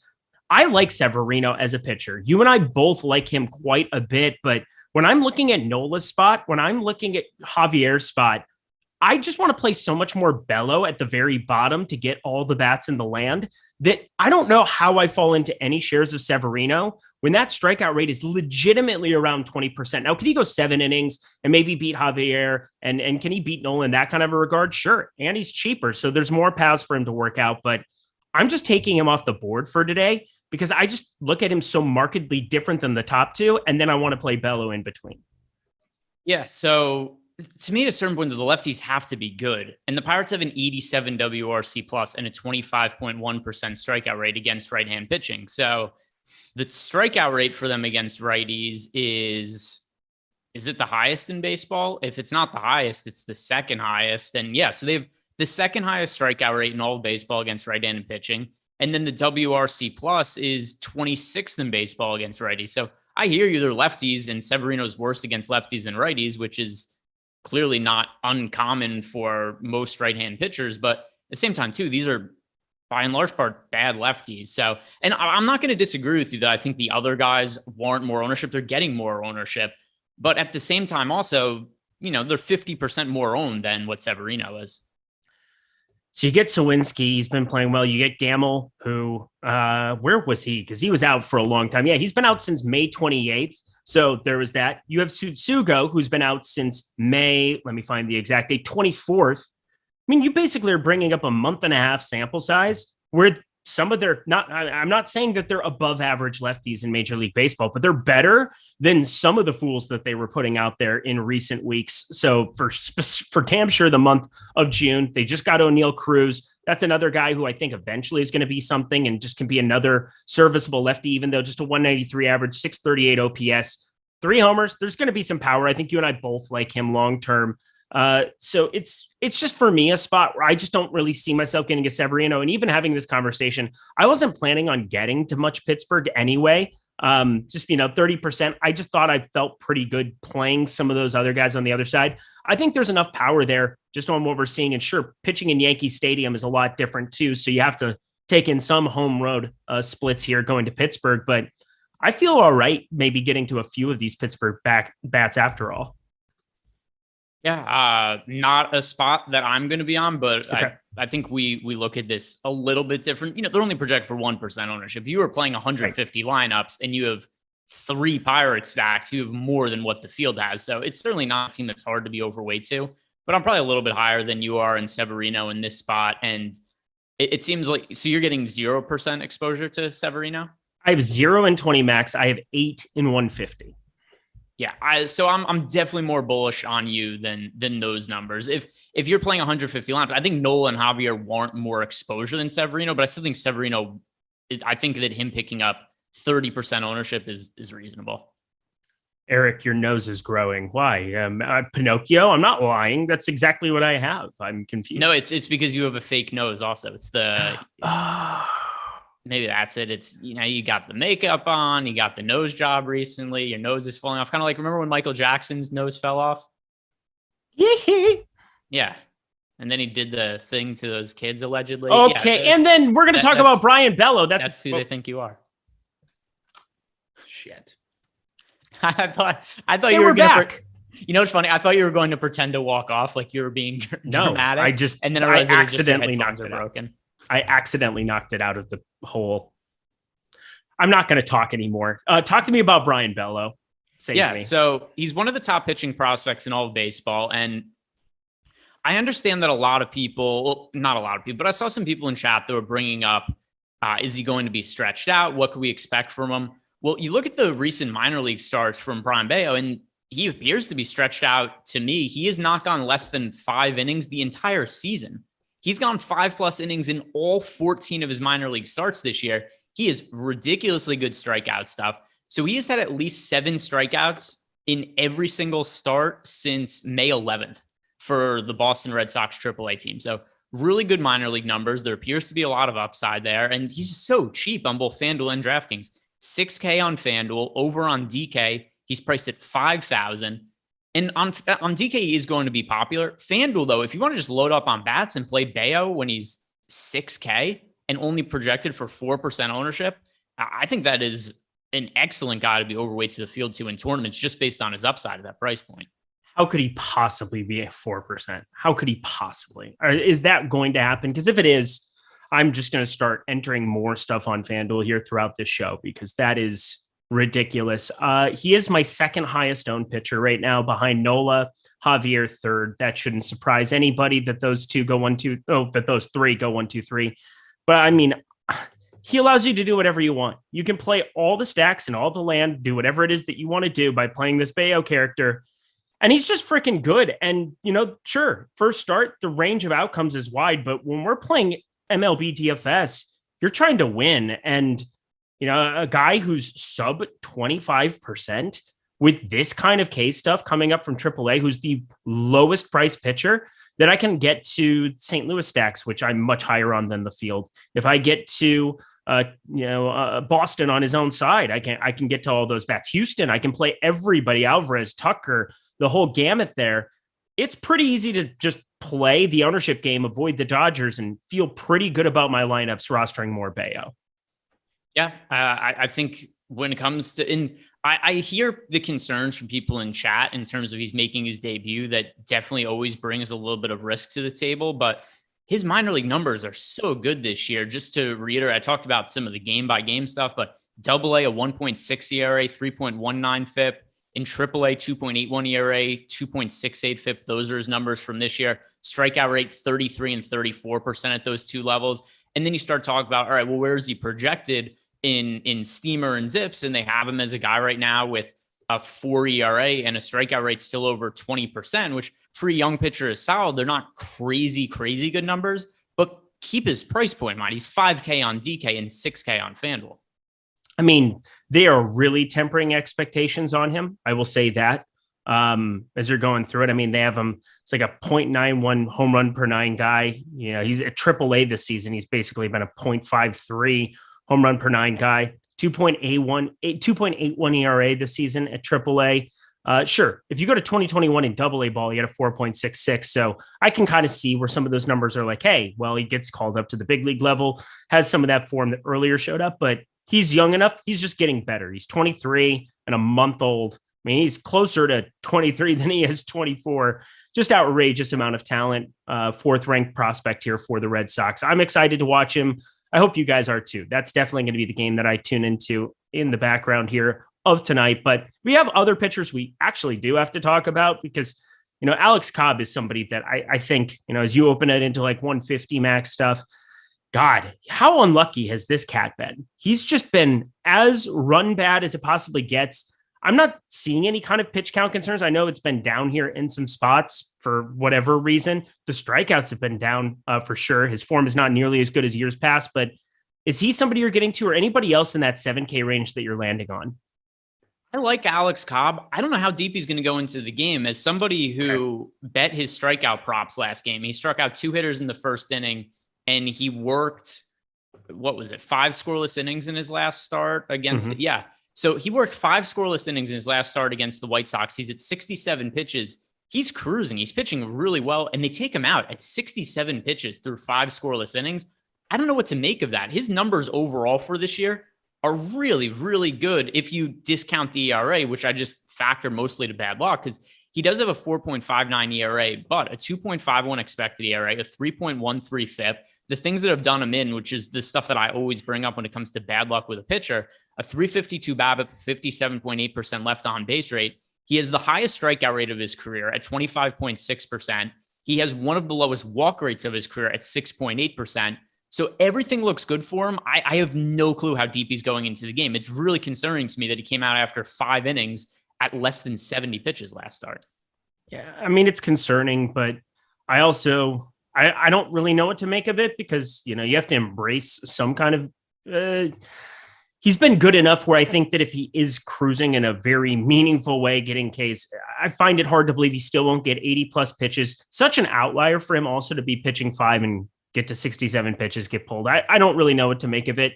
I'm looking at it as a one-time event. And if it continues, like I know he's been capped in the mid 80s, but like he's a good enough pitcher and with some good luck, one-time dealer, he should be all right. But also, I said I'm not going to be making any kind of a major stand, but he's just a guy that I think I'm going to land on around the field. 12.4% ownership right now on DK. Makes some sense. Josiah Gray, I don't know what to make of it. I thought he might have been a decent enough guy. He's had some upside here, even in recent games, but those were against Cincinnati and Texas here. Little bit different situation here. Washington facing this Philadelphia wrecking crew at the moment, getting Derek Hall in and immediately finding upside, even in another bat absent Bryce Harper. What are you planning to do with anybody else on the board here? Is Josiah Gray for you? Is that somebody you want to land on? Max Fried, who I'm really not getting to. Anybody else that you want to be playing at pitcher outside of the obvious ones? It's tough. And so even somebody like Alex Cobb, you could talk me into the upside of him, but not to harp too much on the pitch count situation. But it's also happened 2 starts in a row because 2 starts ago, he was at 80 pitches through 4 1/3 innings, and he pitched 4 1/3 scoreless innings, and they pulled him. So it's hard for me to get behind him from that standpoint. And then you start talking about these other pitchers and they generally suck. I have other concerns about them. Mitch White was scheduled to pitch yesterday for the Dodgers, ended up getting scratched, got pushed back today. Pepio started in place of him, ended up being one of the highest scoring pitchers on yesterday's slate, which wasn't hard to do. All of the pitchers sucked yesterday. There was only, I think we ended up, 2 pitchers scored 17 or more fantasy points on a 13-game slate. Something like that. Pepio was one, and then the other one was, of all pitchers, Jose Quintana against the Yankees. The one that really warmed my heart, though, is how poorly Yusei Kikuchi pitched. Oh, did that make me feel happy? It would be, it would be even funnier about Kikuchi. Could that be his last start in the big leagues? It's plausible. He got the quick hook. And I mean, he was just walking everybody. Anybody who watched that game, you could see what was happening. Was not a good situation. I don't feel bad because I've never thought he was a good pitcher going back to Seattle. K upside, you had to always consider him for DFS purposes. Yesterday, I was at the field with my crunches initially and then late swapped into as much Pepio as I possibly could because I knew he'd be the lowest owned out of anybody there. So if I could make bats work, which I had enough Dodgers, scattered even on that slate where I was able to get there. Excited to talk to Dodgers today because I sure don't have them in my lineups here. But yesterday, I got to as much Pepe as I could just to try to salvage a bunch of really bad pitching performances in the early window. Yeah, and I mean, we were in Yusei Kikuchi is the worst player in baseball, at least by wins above replacement. He's literally last in baseball. So, I mean, it goes to show how bad pitching was yesterday. People like, I guess we'll just play the worst player in all of baseball because there's nobody else to play. But that very well could be. And also one of the, I like how it warmed your heart. You're such a bad person. Well, no, because I ended up playing 0% of them yesterday. Oh, that's amazing. But yeah, I still ended up with like 20% or something. But also, he made the All-Star game last year, and rightfully so. And is just totally fallen off the map this year. What are they doing to pitchers in Toronto? I mean, I've never liked Berrios. I never thought he was good, but like he's also one of the worst pitchers in baseball. Yeah, so I had tweeted this earlier because I was looking it up. So of the Blue Jays signed 3 pitchers in the offseason. I made a mistake and said that they got Jose Berrios in free agency. They traded for him last year. Then he was a free agent and they re-signed him in the offseason. So the 3 pitchers that they made investment in this summer, there are over the winter. It was Yusei Kikuchi, Jose Berrios, and Kevin Gausman. In terms of wins above replacement for pitchers this year, Kikuchi is last, Berrios is second to last, and Gausman is first this year. It's a weird split of success. What? Do you think they're just having lunch at one table and then Kevin Gausman's at the other table and they're just like, he's just like, nah, I'm going to keep all the secrets for myself. Because how could you possibly be so good and then everybody else on your staff, you can't give them information to be that, because you're playing homestands against the same lineups. You know what I mean? Like, or you're playing a series against the same lineups. Wouldn't Gausman be like, hey, do this, do what I did? Or they can't because they don't have a splitter like him, but whatever. And people have been saying this a lot to me today. It goes 1 of 3 gets you into Hall of Fame baseball, or they lose 2 out of every 3 games that these guys pitch. Although not today, because I think Berrios pitched well against the A's. Let's see if that game ended up ending yet. It was 2-1 last I looked, and that was the final score, it looks like. But so for today anyway, because I knew you were asking me about contrarian pitchers, and I'm kind of belaboring the point because I don't like any of them. There you go. And I think that's what I'm getting at. I said that at the beginning of the show. I'm just trying to search for anything to like. I don't think Mitch White's going to work deep into the game. I don't think Alex Cobb is going to work deep into the game. Merrill Kelly, that's a tough spot for him against the Giants. Miles Michaelis, I hate the spot for him against the Braves. That and he doesn't have strikeout upside and he's really expensive. Then you just get into the bottom guys who all suck, like Jose Urena, Spencer Watkins, Glenn Otto, Mitch Keller. No thanks on any of those guys. The only other legitimately good pitchers on the slate, well, good pitcher anyway, Max Fried.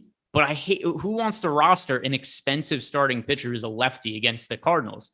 It's a really tough ask. And he's actually picking up ownership today as well. So that's something else that makes it a tough sell for me. Josiah Gray, he's been wildly inconsistent this year. So, I mean, the guys I really want to stick to are going to be Nola, Javier, Severino, and Bayo. And then I have to find ways to differentiate an offense.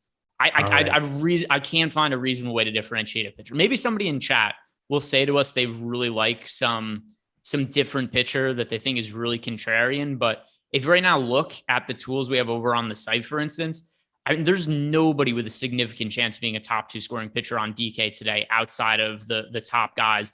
Got Josiah Gray with a 13% chance, but once again, that's not all that significant. For DraftKings purposes, it's nobody. For FanDuel, I love Brian Bayo when he's only going to be 4% owned right now under ownership projection. So that's something that makes sense to me. Other than that, I don't know how to get contrarian a pitcher for DraftKings purposes. FanDuel playing Bayo is easy. DK, I think it's nearly impossible.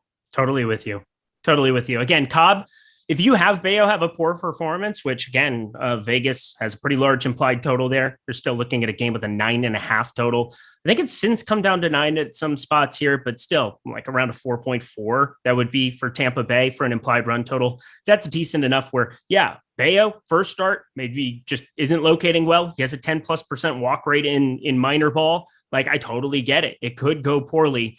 But more likely than not, you're better playing a ton of him on days like this than not. And that's why I'm doing it as well.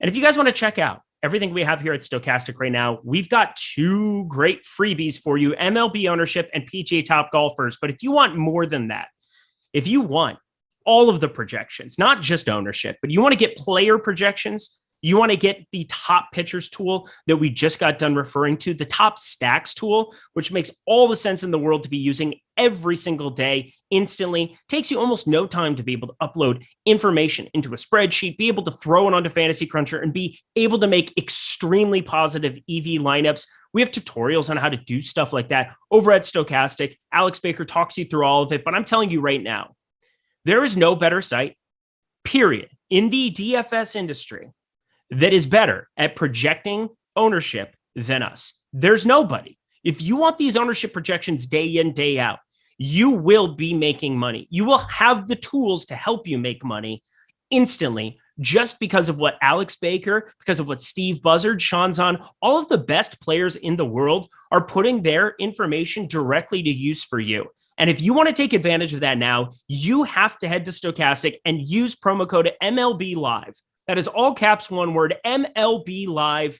Take advantage of it and get 50% off your first month of Stokastic Plus. And you'll see what all the hype's about. And not just in the MLB, but in the golf streets as well, in NASCAR, in F1, in esports, in soccer. We have projections for all of it. We have the top leading industry professionals at work for you. So stop guessing, start winning, and join us at Stokastic with promo code MLB Live. Check it out now and enjoy the free ownership today, but it's not going to be there forever. So MLB Live, there it is on the screen. Thank you so much, Tyler Zander.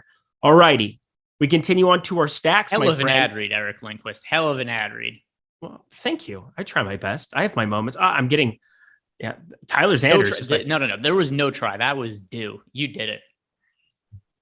No try, only do. No. I'm not even going to make any innuendo here. Good job. 186 likes is disappointing, Sotex. Why don't you hit the like button too, you heathens? How about you do that? No, I'm just kidding. I love all of you, except for a few of you, but I love most of you. That's probably the right way to say it. I'm one of the others. I'm one of the others. The others from Lost. Did you ever watch Lost back in the day? Briefly. I actually find it kind of boring. I watch a lot of TV shows. I never got into it. That is blasphemous. No, you need to rectify that. I understand everybody's like the ending, but it is so fire for 3.5 seasons. It's the best show I've ever seen. And then, the last season, it's really, that's also a really hard sell for me to pick something back up. I've tried to start it 3 or 4 times and just couldn't do it. I got bored, but that's also a really hard sell for me to be like, hey, it's going to be good. And then it's going to suck at the end. All right. Well, that probably isn't the best sell. That isn't. Well, you didn't get the impassioned ad read for Lost, and there's a reason for that. The ending when part of the pitch is the show's going to be bad once you really start caring about it. That's a pass for me. All right. Well, noted. That's actually a very fair point. Here's a fair point for you. Don't play the Dodgers. And so this is where the slate is difficult because we have a couple decision points to make. And could you go out and play Aaron Nola, Christian Javier or Brian Bayo, some combination of that, and go with the Dodgers? Yeah, that is what's going to pop up as the highest projected lineups if you're building lineups in Fantasy Cruncher. But here's the issue. That's what so many people are doing. And I think we have to make a decision. do we want to be contrarian at pitcher today, or do we want to be contrarian at offense for DraftKings purposes? FanDuel, easy solution. You play Brian Bayo on FanDuel. You play whoever the hell you want at offense because he's projected for no ownership on FanDuel. You want to play the Dodgers on FanDuel? Cool. Go play Brian Bayo. You got yourself a good situation. You do that on DraftKings, you're competing with a lot of people in the same lineups. So because I like the chalk pitchers today, I can't play the Dodgers. I have to be looking elsewhere with my stacks. The Dodgers are projected for a crap ton of ownership, as they should. Jose Urania blows. He has not been good ever. The only thing he's known for in baseball is hitting Ronald Acuna by pitch. Outside of that, this dude has done nothing of significance. And now he has to draw a matchup against the Los Angeles Dodgers. It's not going to go well for him in all likelihood. But I'm just hoping that I could land on another team that's going to outscore him. But a lot of those other teams are kind of popular too, which is why I find this slate to be really tricky. But the Dodgers, yeah, I can't stack them with my pitcher exposures. Here we go. You're bound to lose more than you're going to win on almost every MLB slate you play from now until eternity. You have to accept that. That needs to be part of your process, is accepting that you're going to lose more times than you win when you play tournaments. And by not just a little amount, by a pretty drastic amount. And I'm always looking at every single slate as a new puzzle to put together. But when you get these short slates and you have an opportunity to not stack the Dodgers, you are running into a better opportunity to make money than you do on like a 12 or a 14 or a 15 game slate. And I love this slate for this reason. And that's that there's really any other team that I play in full stack other than the Dodgers. I don't think that there is any way that I can't maneuver that lineup to make it unique. Like, it's very, very easy for me to take even these other popular teams that you're talking about and finding paths to get different. Philadelphia, I liked them yesterday a lot. I was pretty firm that I was like, all right, there are still ways that I can play Philadelphia and play my Schwarber. I was over the field on him, said he was a cash lock. I loved getting to them. They were the only popular team that I embraced yesterday because Espino, the spot was so good.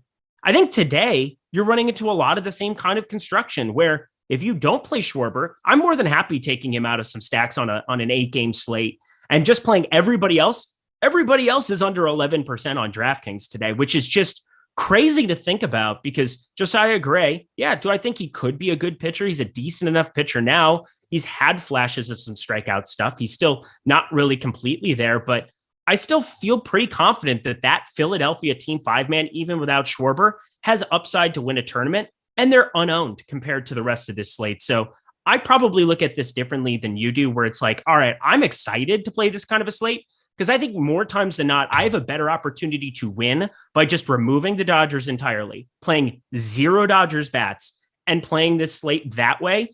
And Urania, I don't even see him going past 3 innings, 4 innings. So like, yeah, it's a Colorado bullpen that outside of Coors could possibly succeed even a little bit more. I just think they're the easiest team. This is the easiest situation for me in a long time to just remove the Dodgers from my pool. So I'm not making 5-man stacks of Dodgers. I'm okay with them as one-offs in lineups though. And there's certain slates where I'm not going. That's the right way of saying it. Yeah. I mean, I have Cody Bellinger is my highest owned Dodger at 8% for context. Yeah, I could see that being reasonable. I'm going to be higher on some individual Dodgers bats, but I'm not going to make any 5-man stacks of them. Like, to me, it's going to be one-offs, using them as a secondary stack in with contrarian offenses like the Orioles, the Astros. These are teams that I think have upside that aren't picking up a ton of ownership. But 5-man stacks of the Dodgers, it's going to be too duplicated with my pitcher combinations. Yep, I'm with you. So glad that we have that covered and out of the way. So now my favorite question. I wanted to start with the Dodgers because I felt like it was a very important first jumping off point for this slate. Who is your single entry team today, Greg? So it's unfortunate because for the answer to this, I have in front of me like 7 different builds with all different teams. And I'm going back and forth trying to figure out which one I want to do. I'm currently leaning towards the Baltimore Orioles. I think that's the team that's going to have the best combination of upside and low ownership. Every single game in this Orioles Rangers series has been a barn. Like, every game you go look at, it's like, oh, 9-8, 7-6. All the games are really high scoring, and they're never all that popular. And obviously, Camden Yards, the parks have been moved back. We all know about this. The park has played way more pitcher friendly. How much do you think that matters now that the weather's heating up? Because it seems to me like there's been a lot, and it's hard to say because it's small sample sizes. Rangers, Orioles series, the pitching is all terrible, but the pitching's terrible today as well. How much do you think we're going to see the offense go up there just because of the weather now being hotter? Say that again. I'm with you. So, I mean, that was the major thing. There was a DFS personality, and I think I've done a pretty good job of staying pretty neutral in terms of this industry and everything else, where I don't want to, I think everybody's a pretty decent dude. I really do like a lot of work that a lot of people do out there.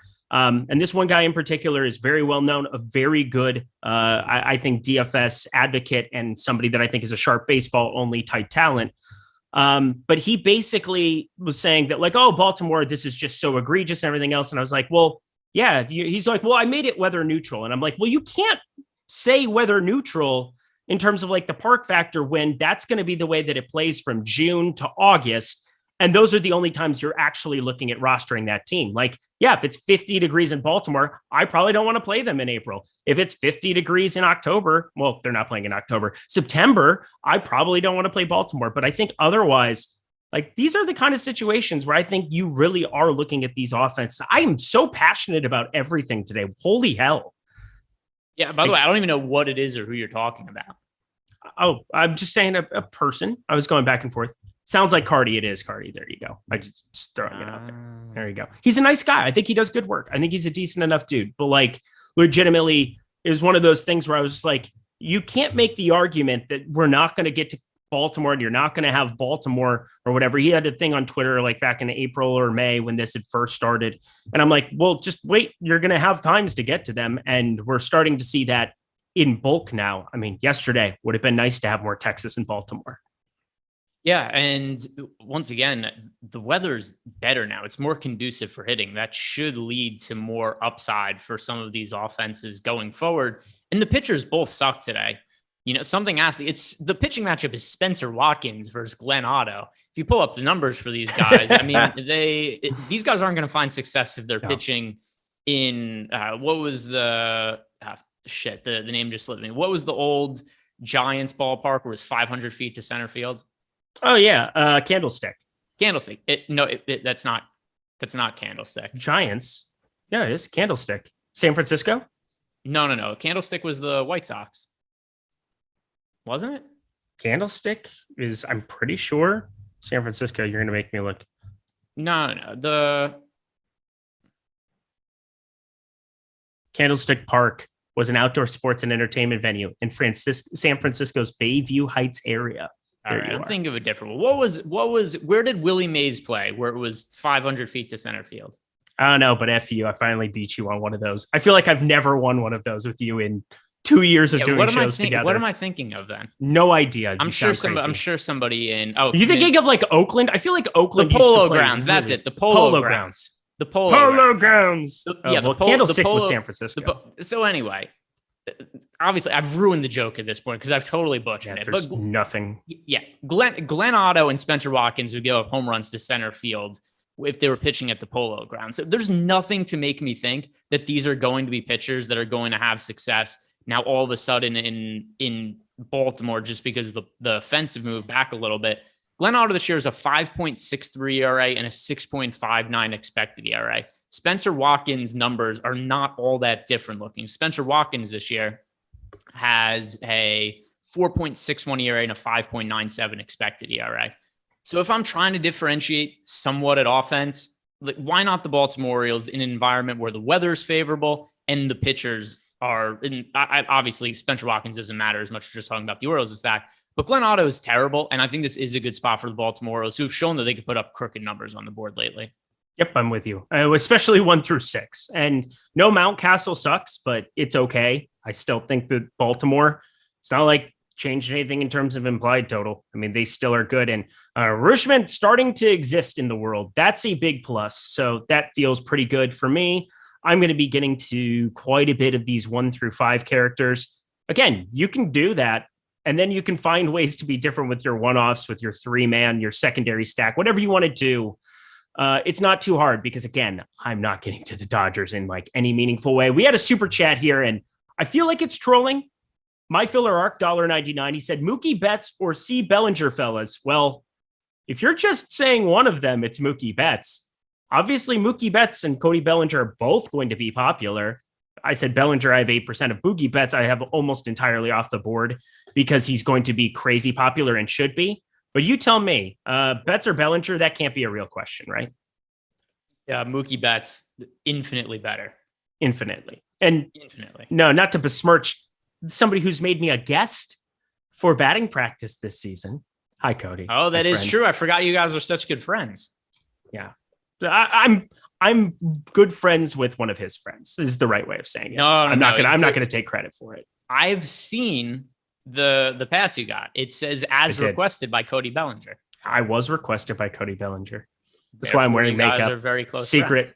There it is. That's why I'm wearing makeup, baby. It's how he likes it. Gotta impress him. God, what a weird segue. Let's talk other offenses for the people. Obviously, this is a small slate compared to what we've had to deal with normally. We can go off the rails, but I'd say we've still kept it pretty tight. Keep it right. Keep it tight. Okay, I screwed it up. It's get it right. Oh, keep it right or get it right? No, you just said the same thing again. This is the whitest segment ever. We have screwed this up. I apologize to all my friends. I'm just you're trying to rap a song with the incorrect lyrics while you're wearing makeup. This is the floor. Like, this is the absolute ground floor. This is pathetic on my part. I apologize to everybody involved. I will be better. Let's go to other offenses that we want to stack up. So obviously I've said I have a little bit of Philadelphia again here today. You said you've been going back and forth between some of these other teams. Who are you going to be rostering here in lieu of 5-man Dodgers?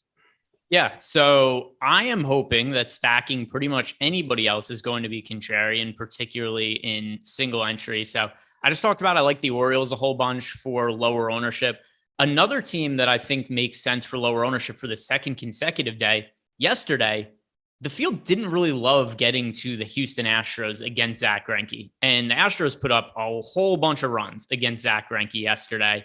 And Brad Keller is a better pitcher than Greinke, but it's not like he's some lights out pitcher or anything like that. And anytime you have a chance to get a really good Astros lineup at mediocre or middling ownership, I think it's a good opportunity to do it because it's a spot that the field isn't really getting to, and there's always going to be upside in Houston. We have a Rinpack sighting in chat. It's always beautiful. I'm playing John Down. I don't know who that is, but I bet it's probably making fun of me. If I had to guess, he's probably making fun of me. Yeah, I mean, I would guess. I mean, I would assume that Ryan has some just voice recordings on his phone of you singing, and that's what he listens to at night. Oh yeah, no, it's absurd. Bachelor party. Here's the thing, though. My bachelor party, Rinpack, got that thing rocking right away because he had the Big Booty playlist. That's not a joke. The Big Booty playlist was a massive hit at the bachelor party. No doubt about it. We got it rocking, picked up him, my boy Econ. We were driving out to the Black Hills of South Dakota, and boy, was that thing bumping. What a fantastic mix. My filler arc, $4.99 again, super chat. Not trolling. I don't know these people. I don't know baseball. Well, now we have informed you. We are so happy to do so. We appreciate you. Again, you didn't have to give another super chat, but my God, it is always appreciated. You're awesome. Lots of questions here. I promise I'll be able to get back and ask some of these here. Andrew Martinez, how would you approach the Orioles on FanDuel? I mean, you can play anybody not named the Dodgers on FanDuel, it looks like to me. I still think they're all right. Let me pull it up here as well as we're jumping over.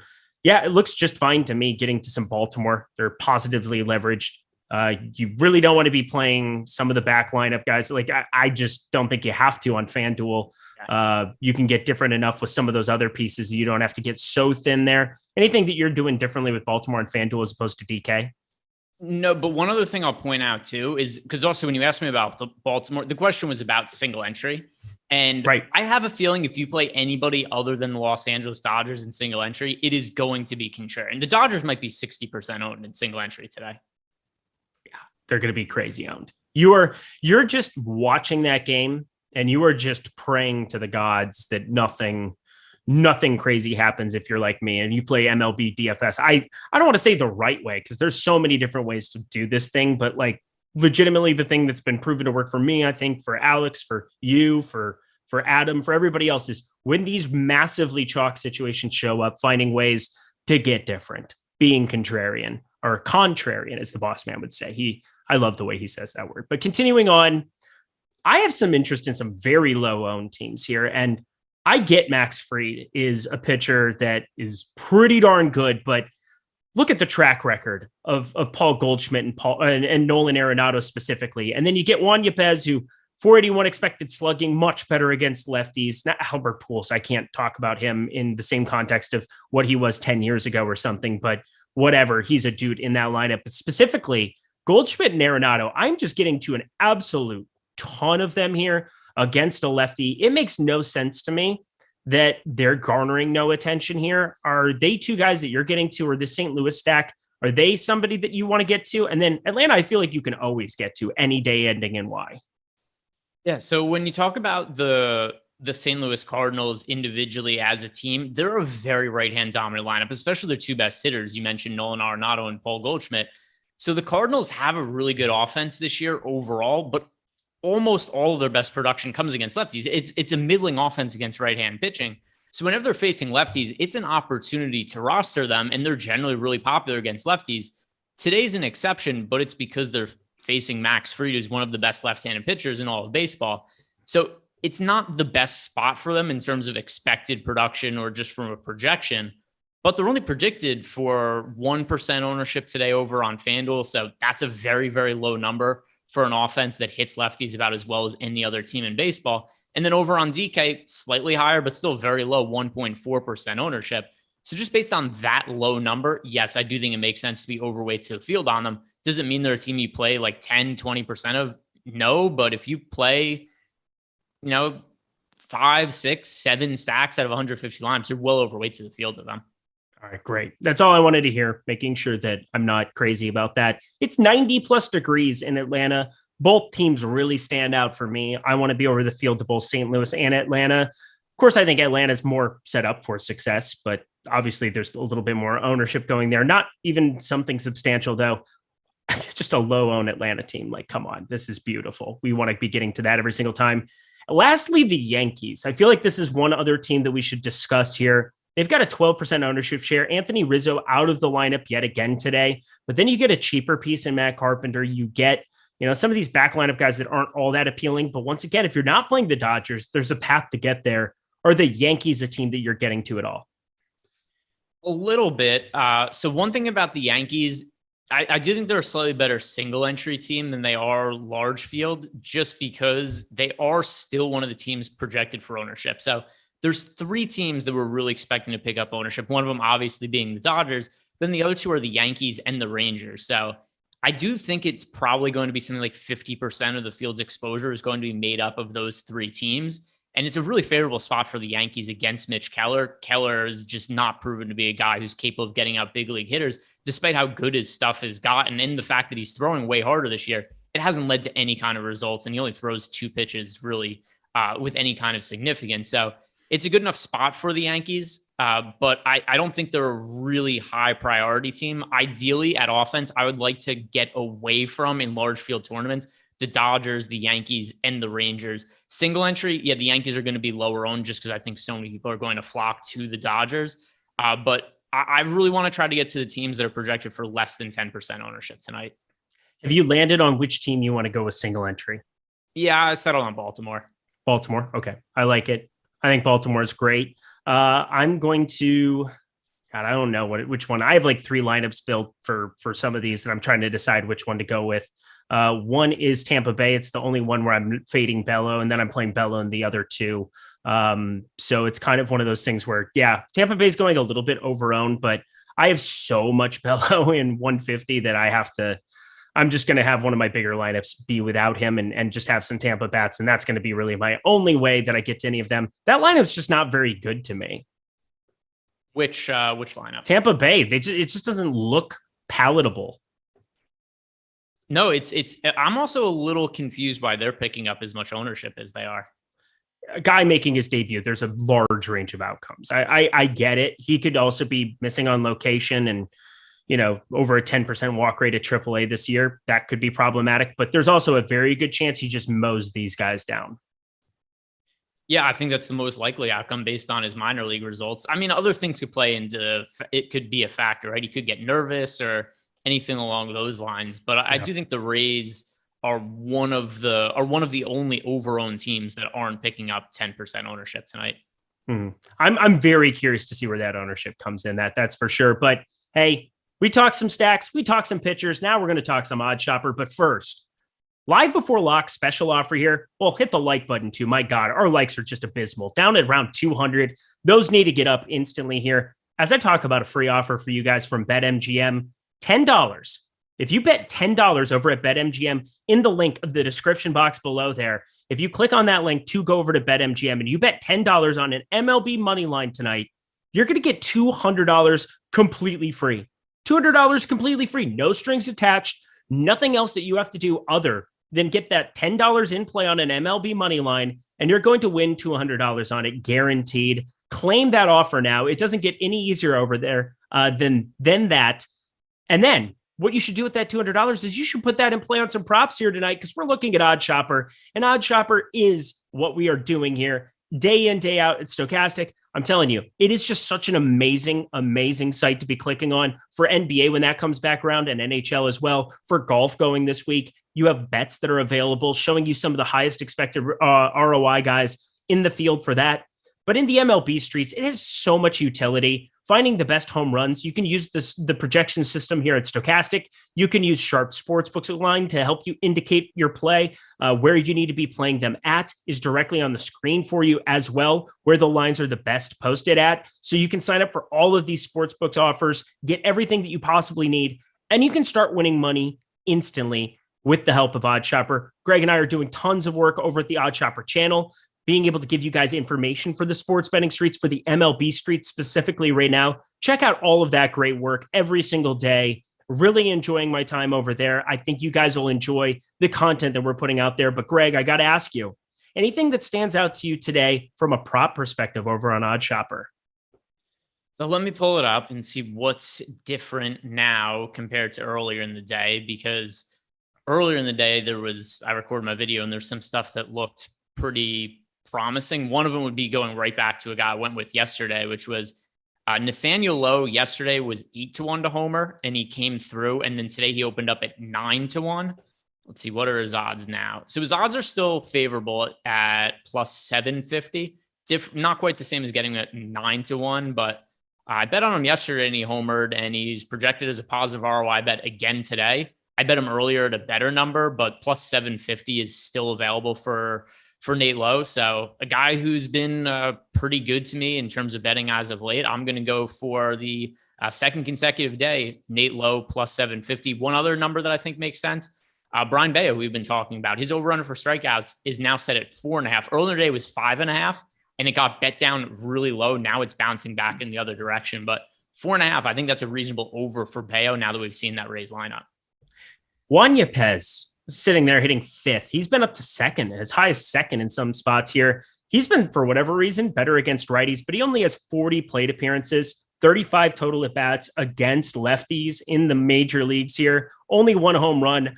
I expect that number to change. He's at plus 625 in a 90 plus degree weather game. And as good as Max Fried is, yeah, Atlanta has the best bullpen, I think, in baseball. And when they come out, guns blazing, well, outside of Kenley Jansen, who he's always kind of a shaky guy to watch going back to his Dodgers days for sure. But I look at them as a team in 90 plus degree weather too, where there's opportunities for him to still get that home run in those last three innings. Juan Yepez plus 625 just shouldn't be a thing. 18% expected win percentage, 29% expected ROI. I love that.